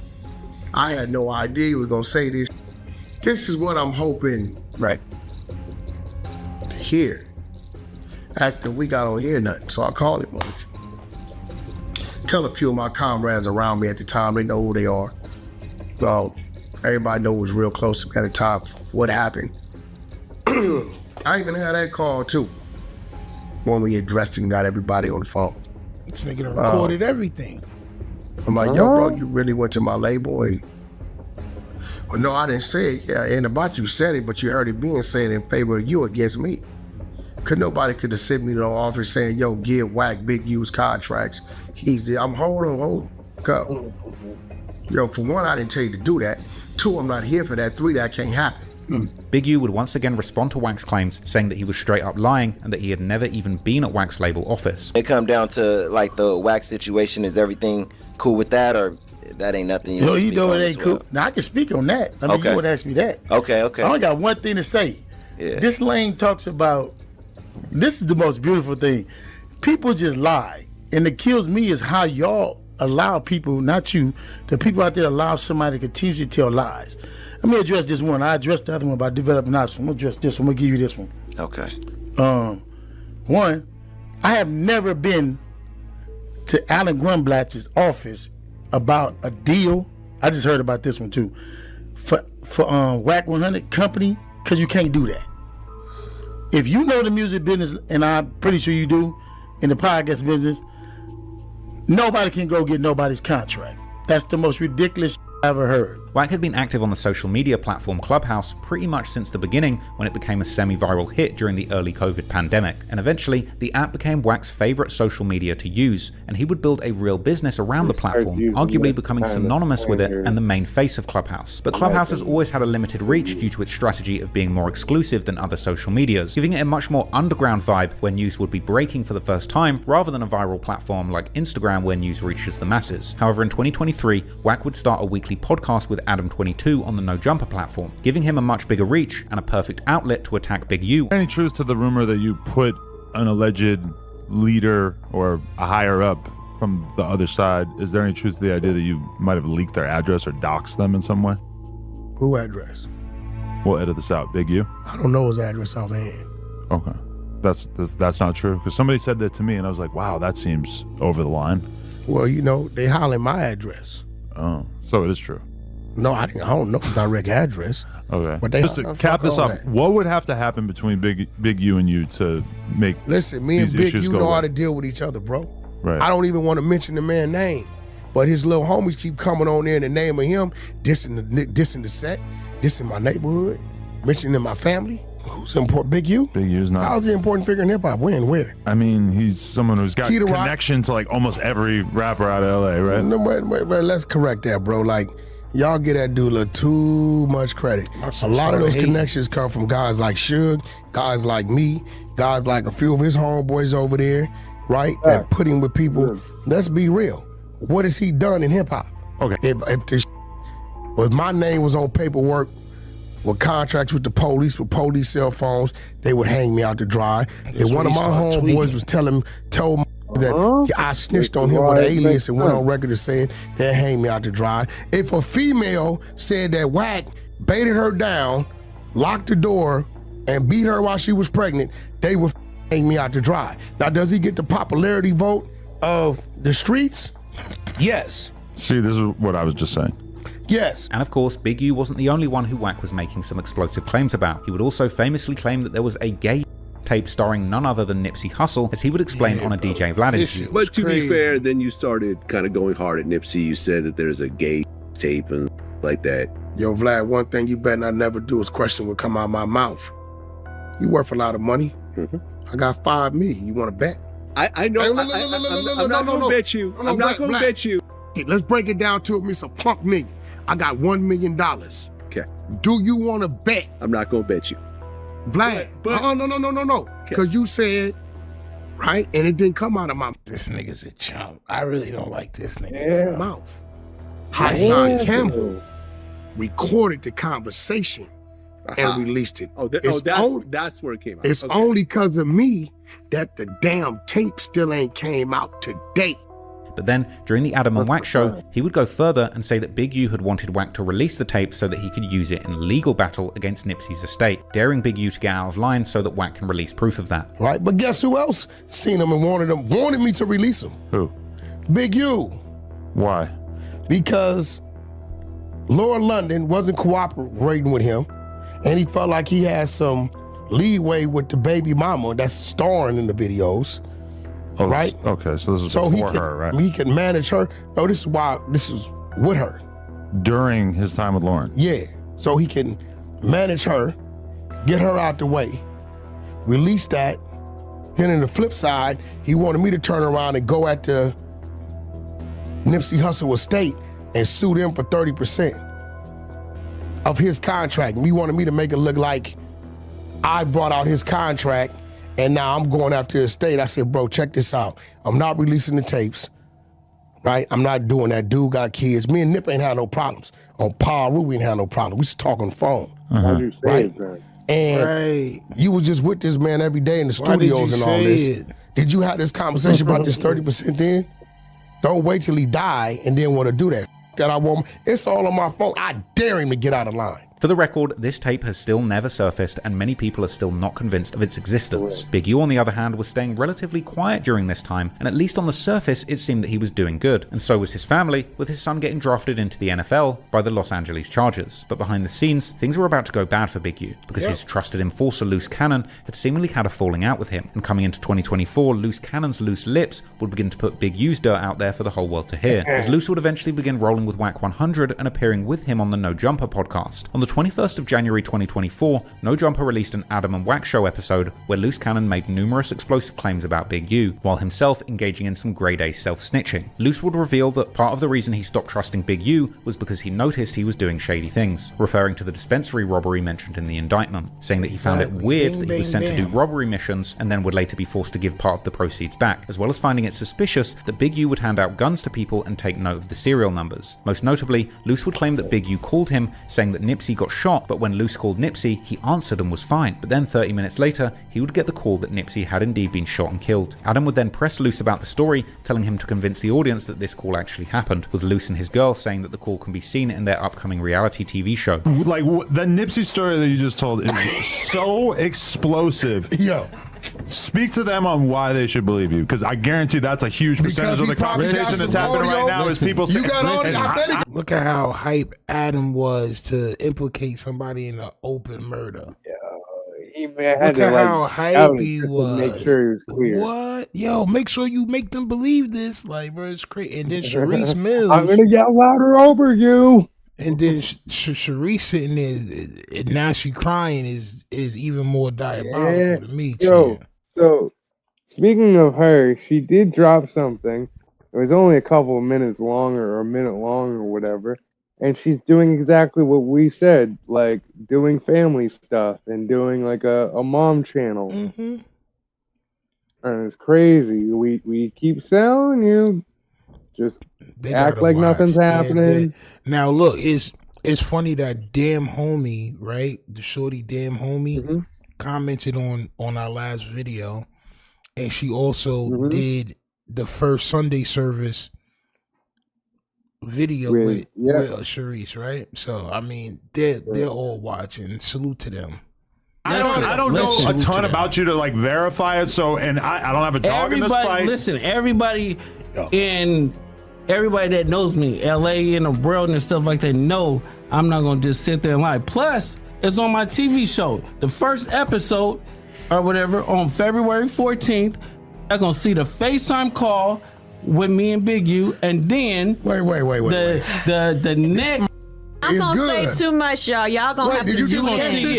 Y'all gonna have to tune into the show. The following day, Bricc. You seen Shorty? Y'all gonna have to tune into the show. You seen her?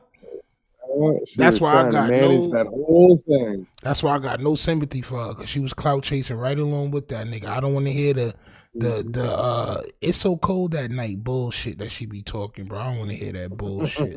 Baby would be part of the No Jumper News show, and as a self-admitted Rollin' 60s member who seemingly was still fairly close with Big U, he would seemingly be mad at Luce for his wild stories about Big U, deciding to attack Luce Cannon back, accusing him of being the police, as well as questioning why Luce wouldn't mention to Nipsy that someone had just said he had been killed if the story really happened.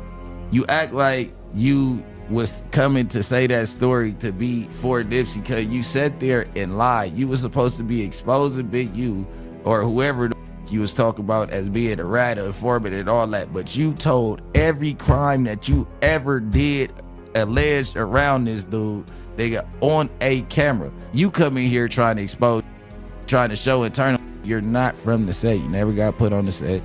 Nowhere around it. Because, and you talking about it gave you a drop on when Nipsey was about to get killed, and you didn't even mention it to Nipsey. What type of friend are you at this point, Shark? But Bricc wouldn't end it there. He would also attack Luce on his own YouTube and Instagram accounts, calling him the goofy of the year who's mad and lying because he can't come back to the hood, and that he's never even met Luce before, and that he's not from Rollin' 60s. Luce Cannon got the Goofy of the Year award this year. Like, all that lying because you can't come back to the section. Come on, man. All the homies said you's a goof troop. You can't come back around. And on 6 I just did my research. Boom.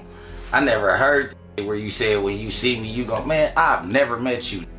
On the dead homies, I ain't never met you.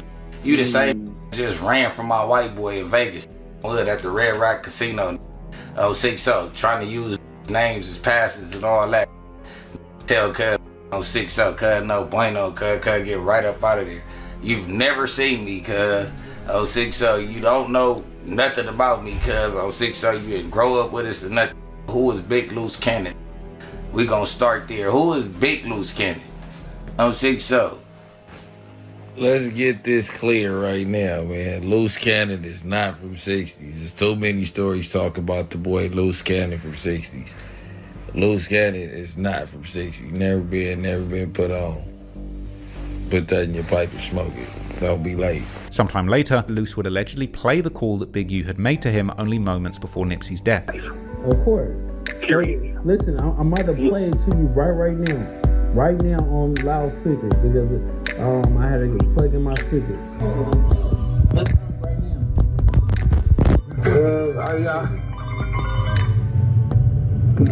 What up? You heard that, right? I'm gonna play it again. Yeah, I heard that. I'm gonna play it louder. So, like, bro, let's right now.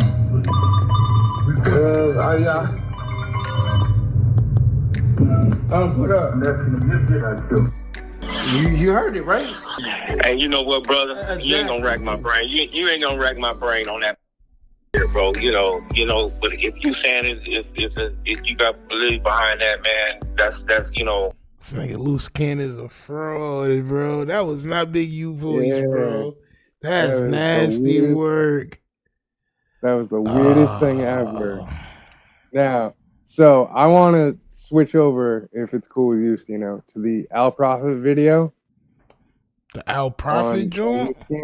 On Luce Cannon's dad. I don't think we're going to run that shit right now.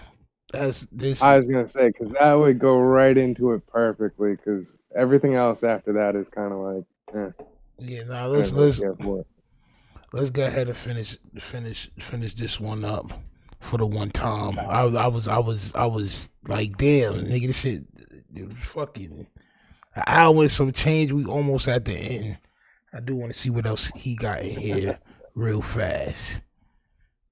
That's your push, bro. Now, many people have suggested that that was simply a low-quality AI, but regardless of how flimsy Luce's claims were, Adam22 and No Jumper would receive a cease and desist letter from Big U demanding they remove the video material of Luce and Wack discussing his possible involvement in Nipsey's murder. The No Jumper crew would discuss it during one of their episodes, during which Bricc Baby would make fun of Luce's supposed recording, calling it out as a fake, after which Adam would make a prophetic prediction saying that he needs to see much more proof from Luce, but if Big U would end up getting arrested in like 6 months' time, that would certainly make Luce's statement seem a lot more credible. And as we know, Big U would indeed end up getting arrested, although this would happen almost exactly 1 year after Adam's prediction. I feel like that episode was out for like 2 months. And I've been awaiting proof of what was said about the Big U thing. And I haven't really seen any proof. Now, maybe it just hasn't been brought to my attention. And for sure, okay, fast forward. Did you hear the AI? No. What was that? Go ahead. Let you finish the fast forward. What was the AI? So he made an AI of, he was on live with Eddie Boy. And he made like an AI. He like, I'm finna play you a clip. You think Luce like, Cannon made it? Yeah, it said, Oh, okay. nephew, Nipsey dead. That's all it said. Really? Yeah. Nah. And he like played this on Clubhouse or something? He played it on live. It was Instagram Live or something. What? Yeah. Listen, Luce Cannon, I'm not saying you're a liar or anything. I'm just saying I need to see further proof. Now, let's say fast forward 6 months. Big U gets arrested. This is hypothetically for these acts. Yeah. Then all of a sudden, that interview becomes completely fair game, and it's an important historical record. And like we all have to look at it and say, "Oh my God, Luce Cannon, I'm so sorry. We all misjudged you. You're a genius. You were telling the truth the whole time." However, many continue to cast doubt on Luce's claim about the phone call, as he would never end up showing video proof of it in his reality show The Baddie and the Beast as he promised. For example, Street TV would release a long video breaking down all the different reasons why he thought the calls between Big U and Luce and Nipsey never happened, with perhaps the most outlandish fact presented in the video being that Luce has also told another version of the story, where it was allegedly Nipsey who called Luce shortly before his murder, supposedly to tell him that he wanted Luce Cannon to take over and continue his musical legacy, because somehow he knew he was going to die. This story appearing so comically fake that it would seemingly even leave the interviewer almost speechless. More into producing and stuff, and then when I figured out, like right before Nip died, he was like, "You got a voice. You need to take over and finish what I'm doing." And I was like, "What are you talking about, cuz?" Nip told you that? Yeah. So it was like 30 minutes before he died. Yo, this nigga is shameless, bro. Yeah, bro. It's all like from this point till like the end is basically like Luce Cannon's a liar. Bricc Baby isn't really Luce Cannon's friend. Like Jesus Christ, this nigga is a bozo. Yeah, that's what I'm saying, bro. It's like, okay, cool, sweet. It's just further proof of what we already know. Like, you can't trust any of these people. They're all liars. They're all trying to save their own ass. They're all trying to get clout. It's nasty. Oh, God. Well, how did he tell you? Through a text or what happened? No, phone call. He called me. Wow, why do you think Nip would have said something like that? I don't know. I just figured that he knew he was gonna die. So he called you and said you need to finish off where he left off? Yeah, he was like, "Nobody's like you, cuz these jealous, they envious of you. I love what you're doing. I love you, little bro." And then 30 minutes later, he died. There would also be a very aggressive but hilarious phone call between Luce and Bricc Baby, where Bricc Baby would pressure Luce to tell when he had his put on to the Rollin' 60s gang, clearly claiming that Luce was not a real member and once again lying about his credentials, before yelling that he has more bodies than Luce has squabbles or fights, cementing Brick's image as the proud founder of the Kill Squad, the menacing name for Brick's fanbase. Adam, what's up? Hey, Luce Cannon, I'm here live on the No Drama Show with Bricc Baby and Lush. Bricc Baby is requesting some information regarding your put on. Hey, can you give us like at least 2 names from your put on and what block? I ain't never seen you at no meeting at Hyde Park, Horace Mann, or at 54th. When did you get put on? When did you get put on? I got put on in 2002. I got put out in 2002 on Eileen Street at June House. You know what's up. Yeah, dead homie. So when you get put on? No, you haven't, bro. You been in man, cuz Hillbilly was a part of my put on. Killer Dave was a part of my put on. Oh, the dead homies. My first name was Baby Wild Bill. On the dead homies, and Izzy turned East Coast. That was the third I squabbled. Who did you squabble, gang? Come on, bro. I got more murders than you got squabbles. Now that listen, I haven't seen this in a while, right? The last thing we heard, Lush was on there and they was reading over the paperwork. And even the paperwork, it said the nigga said skulls. Right? Now he might say skulls after this, but he just said murders. Right. He initially says murders is diabolical. I'm not gonna lie. Everybody going around talking about, oh, skulls could be metaphorical for no. He said murders. He said it. Right. In the hood. That's the thing with the cleanup. It's crazy. Yeah, bro. Like y'all niggas is bugging, bro. If you go back in the tape, you gonna hear the niggas say murders. Dead homies, and Izzy turned East Coast. That was the third I squabbled. Who did you squabble, gang? Come on, bro. I got more murders than you got squabbles. In the hood. Dead homies.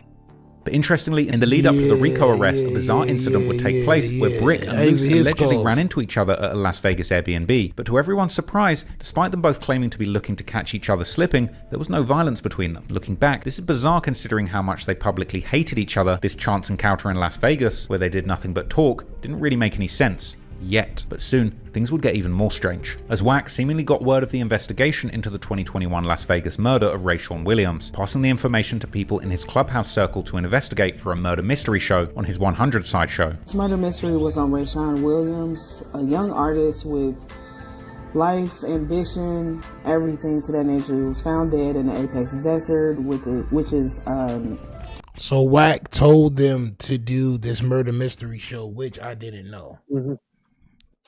So he basically coached them into right. So And this then is where everybody hears about this Rayshawn Williams shit is because of Yeah, this. it's a LARP. They're basically live action role playing. Oh yeah, let's go into solving this thing. Right. Okay, a real thing that actually happened, and then they Right. just make up stuff. Right. This is nasty work. Nasty. a little northeast of We're all Las liars. Vegas. His body had a lot of gunshot wounds, one being in the head, and it was described as execution style. We know that he was last seen alive communicating with key figures such as Big U, and somewhere between these final texts and everything like that, this is where weird. We went over the physical evidence, such as the DNA under his nails, possible GSR, but it never got tested. A missing phone. I mean, all of this raises so many questions. We even had suspects who emerged from this case, whether they were friends, mentors, and even those within his own circle. But the real question still remains: who had the real motive? Or even, to be honest with you, there's a lot of people in this case and a lot of key factors. The motive was there, but who was ballsy enough to do it? Who had the opportunity and who had the power to cover all of that up? Theories and our final suspect breakdown look as, did Big U play a role with this? And if he did, like, what happened in those final moments? Been in and out, but I don't know what the you been doing in here. But my goddamn phone going crazy. Really, by who? How he didn't know what's going in? They didn't what's found going all on kind of if he told him to do this? What is this? Mother and the sister, they on my line. Give Right that now. plausible deniability. They on my line heavy. That is so crazy. Shout out to the media too. I wasn't even expecting to. The mother told me, you ready for this? What's T? She used to be the team mom for the Crenshaw Colts. This would set the wheels in motion for the information to spread further. One key person in this saga would be 600, aka Christopher Lovejoy. 600 grew up in the Crenshaw district with the rolling 60s. I'm from South Central Los Angeles, the West Side, Crenshaw district, Hyde Park, California, rolling 60s. I'm from where they made most of the movies is at. You know, my neighborhood and my life story is kind of like Ricky and Boys in the Hood. I'm not the one who got shot. You know what I'm saying? Later on, he would become a heavyweight boxer with an impressive looking but much criticized record that he made by mostly fighting in Mexico. And more recently, he's become known as the manager of none other than 55th Street legend Crip Mac, before also going viral in his own right as a social media content creator who some have accused of working for the police due to his controversial takes, particularly in the lead up to Big U's arrest. Because while 600 is from the same hood as Big U, he also had a falling out with him, much like Luce Cannon. So when he would become privy to the information regarding Rayshawn Williams' murder investigation, 600 would speak out, posting clips of a phone conversation between Wack and Rayshawn's family, where the family would give inside info about the case, like telling how Big U's DNA had allegedly been found under Rayshawn's fingernails. And 600 wasn't seemingly deterred even by the fact that Rayshawn's mother would call him during his YouTube live on the 11th of March, pleading with him to stop talking about her son. You on the hotline with Papa? Yeah, you know exactly who this is. You telling me I know who this is? You said what? This is Rayshawn Williams' mother. Okay, what's going on? How would I know who you were? Can y'all please stop talking about my son? What do you mean? Well, this is what you gotta understand. Whenever something is online, It's Rayshawn Williams' mother. okay, listen what I'm saying. Whenever things are online, things get spread around online. So that's just whoever put things online first, that's who needs to get it. Now I haven't spoke to you in years. Am I wrong? Anybody that's calling you, asking you the information, don't get him, bro. Dead. And I'm serious.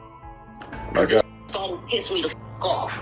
So anybody that's hitting you up, asking you no any shame. information about my boy, and Yeah. they don't have it, No, know what? Nobody never asked me about him though. they don't know nothing. It's none of their business. No, nobody never asked me nothing about him. However, the mother would also say F Big U multiple times, making it clear how she felt about him. And I'm serious because this starting to piss me off with everybody. And yeah, I said it, Big U. Okay. And this is Rayshawn Williams' mama, Big U. Yeah, I said Playing it. right into his and I hand. want everybody to know how he feel. Him, his kids, and his wife. Yeah, I said it. Dead. And stop speaking up on my boy. Period. Wack would also continue to discuss this case on his Clubhouse show, and in mid-March, they would drop a bombshell by letting everyone know that the feds were coming for Big U at the end of the month. This information coming also directly off the call between Wack and Rayshawn's family, with Wack and 600 saying that they went against the investigation, and apparently also Rayshawn's family by putting the call out in order to give Big U a warning to get running. Understand, when the family is telling us this, that means their investigation is already done. Like, whatever they doing, they already doing. Done, so. Now the family, they told the street. Unfortunately, I felt withholding this is cooperating with the police. I'd have played this he was arrested, they like, oh, Wack, you knew they was coming, you didn't say nothing, and would have been right. All the way right. The family's still cussing me out. Why did you play that, huh? It's why did you tell me? This phone call between Wack and Rayshawn's family, specifically his sister and mother, would turn out to be a treasure trove of information, revealing that not only the cops were coming for Big U, but also that the DA was allegedly planning on putting both the murder of Rayshawn and the murder of Nipsy into the same case. What year did your brother killed? My brother was killed in 22. So it took them 3 years to do DNA? They said that Big U was running for a long time, like he didn't want to take the DNA test. So yep, they wait, found his DNA test in my brother's nails. Okay, so that's bad work. So that means my brother fought. When I told you that Big U had popped up at my brother Airbnb. In Vegas? Yes. Around?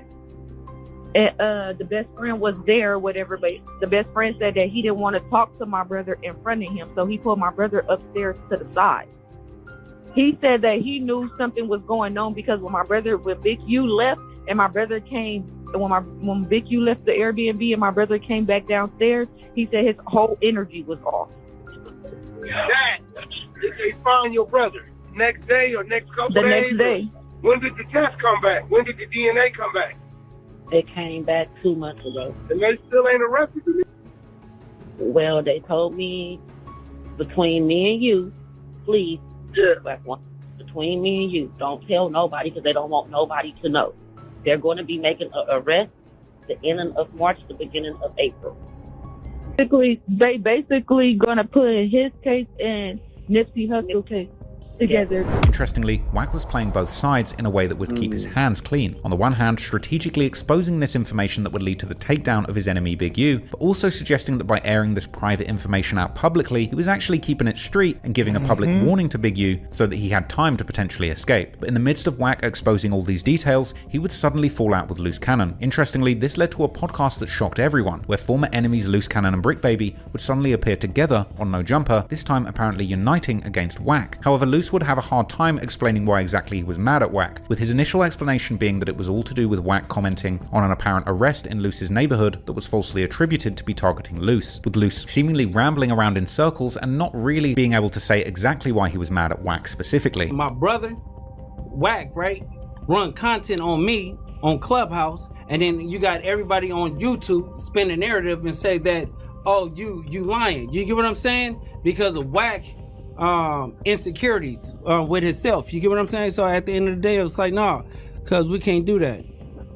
So you felt like Wack was putting fake narratives on you because he almost instantly after this clip came out of your wife saying that your house was surrounded by cops or whatever, he almost instantly starts spreading the narrative that it's not true. Yeah. And he's really stuck to that, which is interesting because that means that you and him are not seeing eye to eye, that you couldn't convince him one way or the other, or have you not really talked since then? No, I talked to Wack, and then I told him, he was like, I didn't say that. I said, listen, bro, you read the wrong thing because there was 3 SWAT teams available. One at 3. Oh, when you called them? Yeah. So, no, shut the So one at 3 a.m., one at 5 a.m., and then one at 10 a.m. Where they call swatting. So we had like the Las Vegas News Bulletin, pull it. They did the research and they came to it. So when Wack say it, okay, listen. So when Wack say it or whatever, he spread the narrative that I was lying because of we had a business dealing that day. So he thought that I was just trying to get out of it. Get out of it. So when he did that, it was like, okay, yeah, that'd be a pretty drastic way to get out of a business meeting. A business meeting, it was goofy. So when that happened, it's like, bro, you ran content on me. So when you ran content on me, you actually ran content because my wife posted it. Do you get what I'm saying? So you don't have no respect for me or her. So at the end of the day, it's like I took it personal. I want to know what narrative. I'm gonna say it again, right? I repeated what your wife said. If I would have known for real, if I would have watched you go to jail, I still would have told the world you ain't in jail. Only thing I did was I repeated what your wife said. I said, listen, she never said it was her house. She said the streets blocked off. She never said he's in jail. She said, I hope he's at a... But Wack, you said R.P. Luce Cannon when they was reading the articles. So when you say that, no, I said there's no way that could be him because the article they read, they said is dead, shot themselves, and I said it would be R.I.P. Luce Cannon, and he not dead because Luce. Remember, I'm gonna remind you of something. I ducked everybody all day. I didn't go to Clubhouse till 6 p.m. That's a 6 o'clock room. You had already texted me. Remember? I knew you all right. You texted me. Okay, so basically you said it, and then what about when the 600 running content? You can show me what I ran content on you, bro. Why you keep saying that? Okay, so listen. Show me. Listen, we're gonna take care of those deals, right? But let's do it on the Adam and Wack show, and we play the content, and let people judge. And wait, we let the people judge because if if you right, no, Wack, if you right, my son was trying so dead hard. homies, I get it on here and I apologize. But if the comments say that I'm right, So Luce was really mad at Wack for enabling 600 to expose the Big U murder case because Luce was going to be implicated in the whole gang conspiracy, but Luce didn't want to admit it at this point. So he chose a convoluted excuse saying that he was mad at Wack for commenting on the arrest that took place in Luce's neighborhood. But Luce would eventually let loose that it was 600's commentary on the Big U murder case that had really pissed him off. And Luce would even threaten to kill 600 in the interview, with Wack saying that he's not responsible for what 600 puts out there. That's what I can't do. You running content on him, he run. I've been on him the last couple days. You notice he ain't really did. I've been telling him don't feed into it, but you running it on him. Cuz would die around with me. Okay, but what 60 crib. Like we can't even go there, Wack, because this is not the same type of I am. I would get cuz out of here before summertime. Neighborhood crib. But here go the question: how often do all be in front of 600? No, but that's not what I'm saying. I'm not negating this situation. That we around 600 maybe once every 6 months. Every 6 months, right? But Adam, can you stop Bricc Baby from doing what he gonna do on his phone? No, he's his own man. I can't stop him from responding or doing what you know. But you should tell 600 if he play with Luce Cannon, cuz gonna die. And it would later emerge that even Wack was confused as to why Luce was panicking so much about Wack exposing Big U's murder case. Perhaps at that time unaware of Luce's proximity to Big U's past crimes, but the panic had been spreading for quite some time. In an earlier podcast when Bricc was asked about Big U's murder investigation, after Wack texted in and claimed that Bricc had told him about Big U's case first, he would also panic, walking off the podcast and refusing to talk about open murder cases. Emergency bulletin. Wack 100 text me. Be fake as Bricc, the one who told 600 first. Who? About what? About Big U's alleged body, maybe? Huh? I don't know. Call Wack. Man, that say whatever. I told 600 about an alleged body. You got a pie? Y'all be up there on some fake. Wait, what did Bricc tell? These niggas is messy. Wait, what did Bricc tell 600? June 23rd, 2023, when the police hit Bricc Baby's house and you bailed him out. That nigga called 600 and told 600 they on cuz bumper. Big U got some problems coming. Now, I don't think Bricc Baby knew what the he was talking about, but he mentioned talking about some in Las Vegas. Nobody knew. Man, he's a fool, cuz on the dead homies. I ain't called no. Hey, man, you said that I called him about somebody. Man, you's a fool, boy. On the dead homies. You sound crazy to the.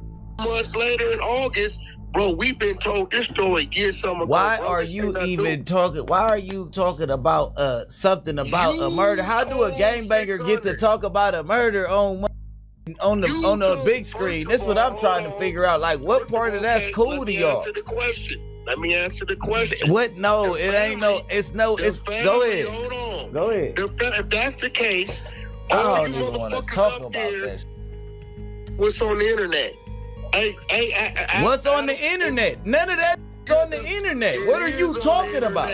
Don't nobody even want to talk about that type of shit, because this is an argument that I'm willing to turn down right now and walk off screen. Like, what are you even talking about? Don't try to tie me into no police that you doing.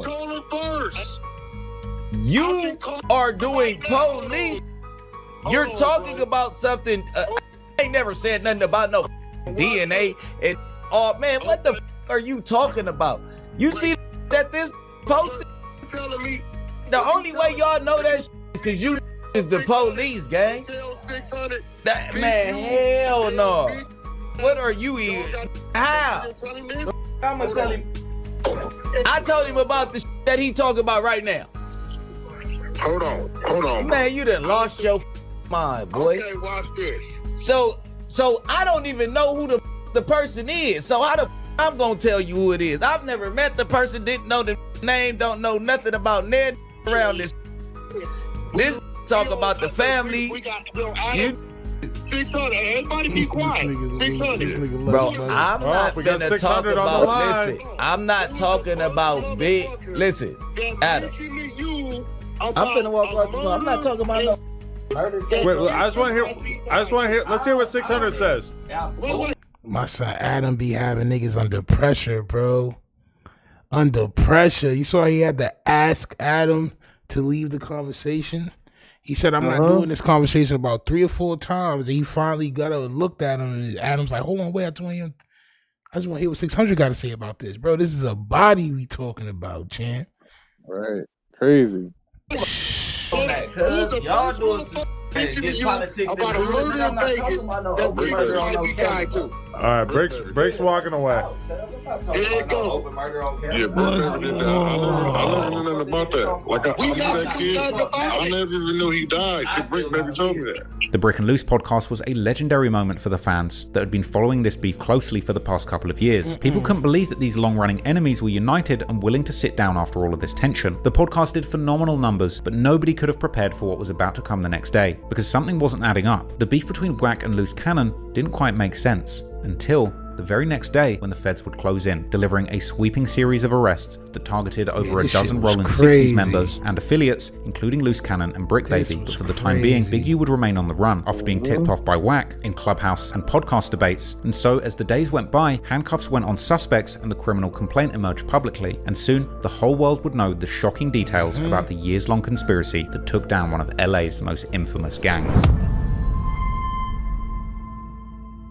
This nigga long-winded as a bitch.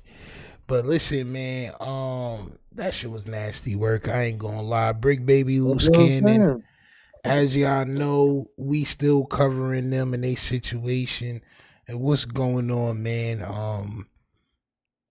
It's gonna be nasty for them niggas for a long time, man. I got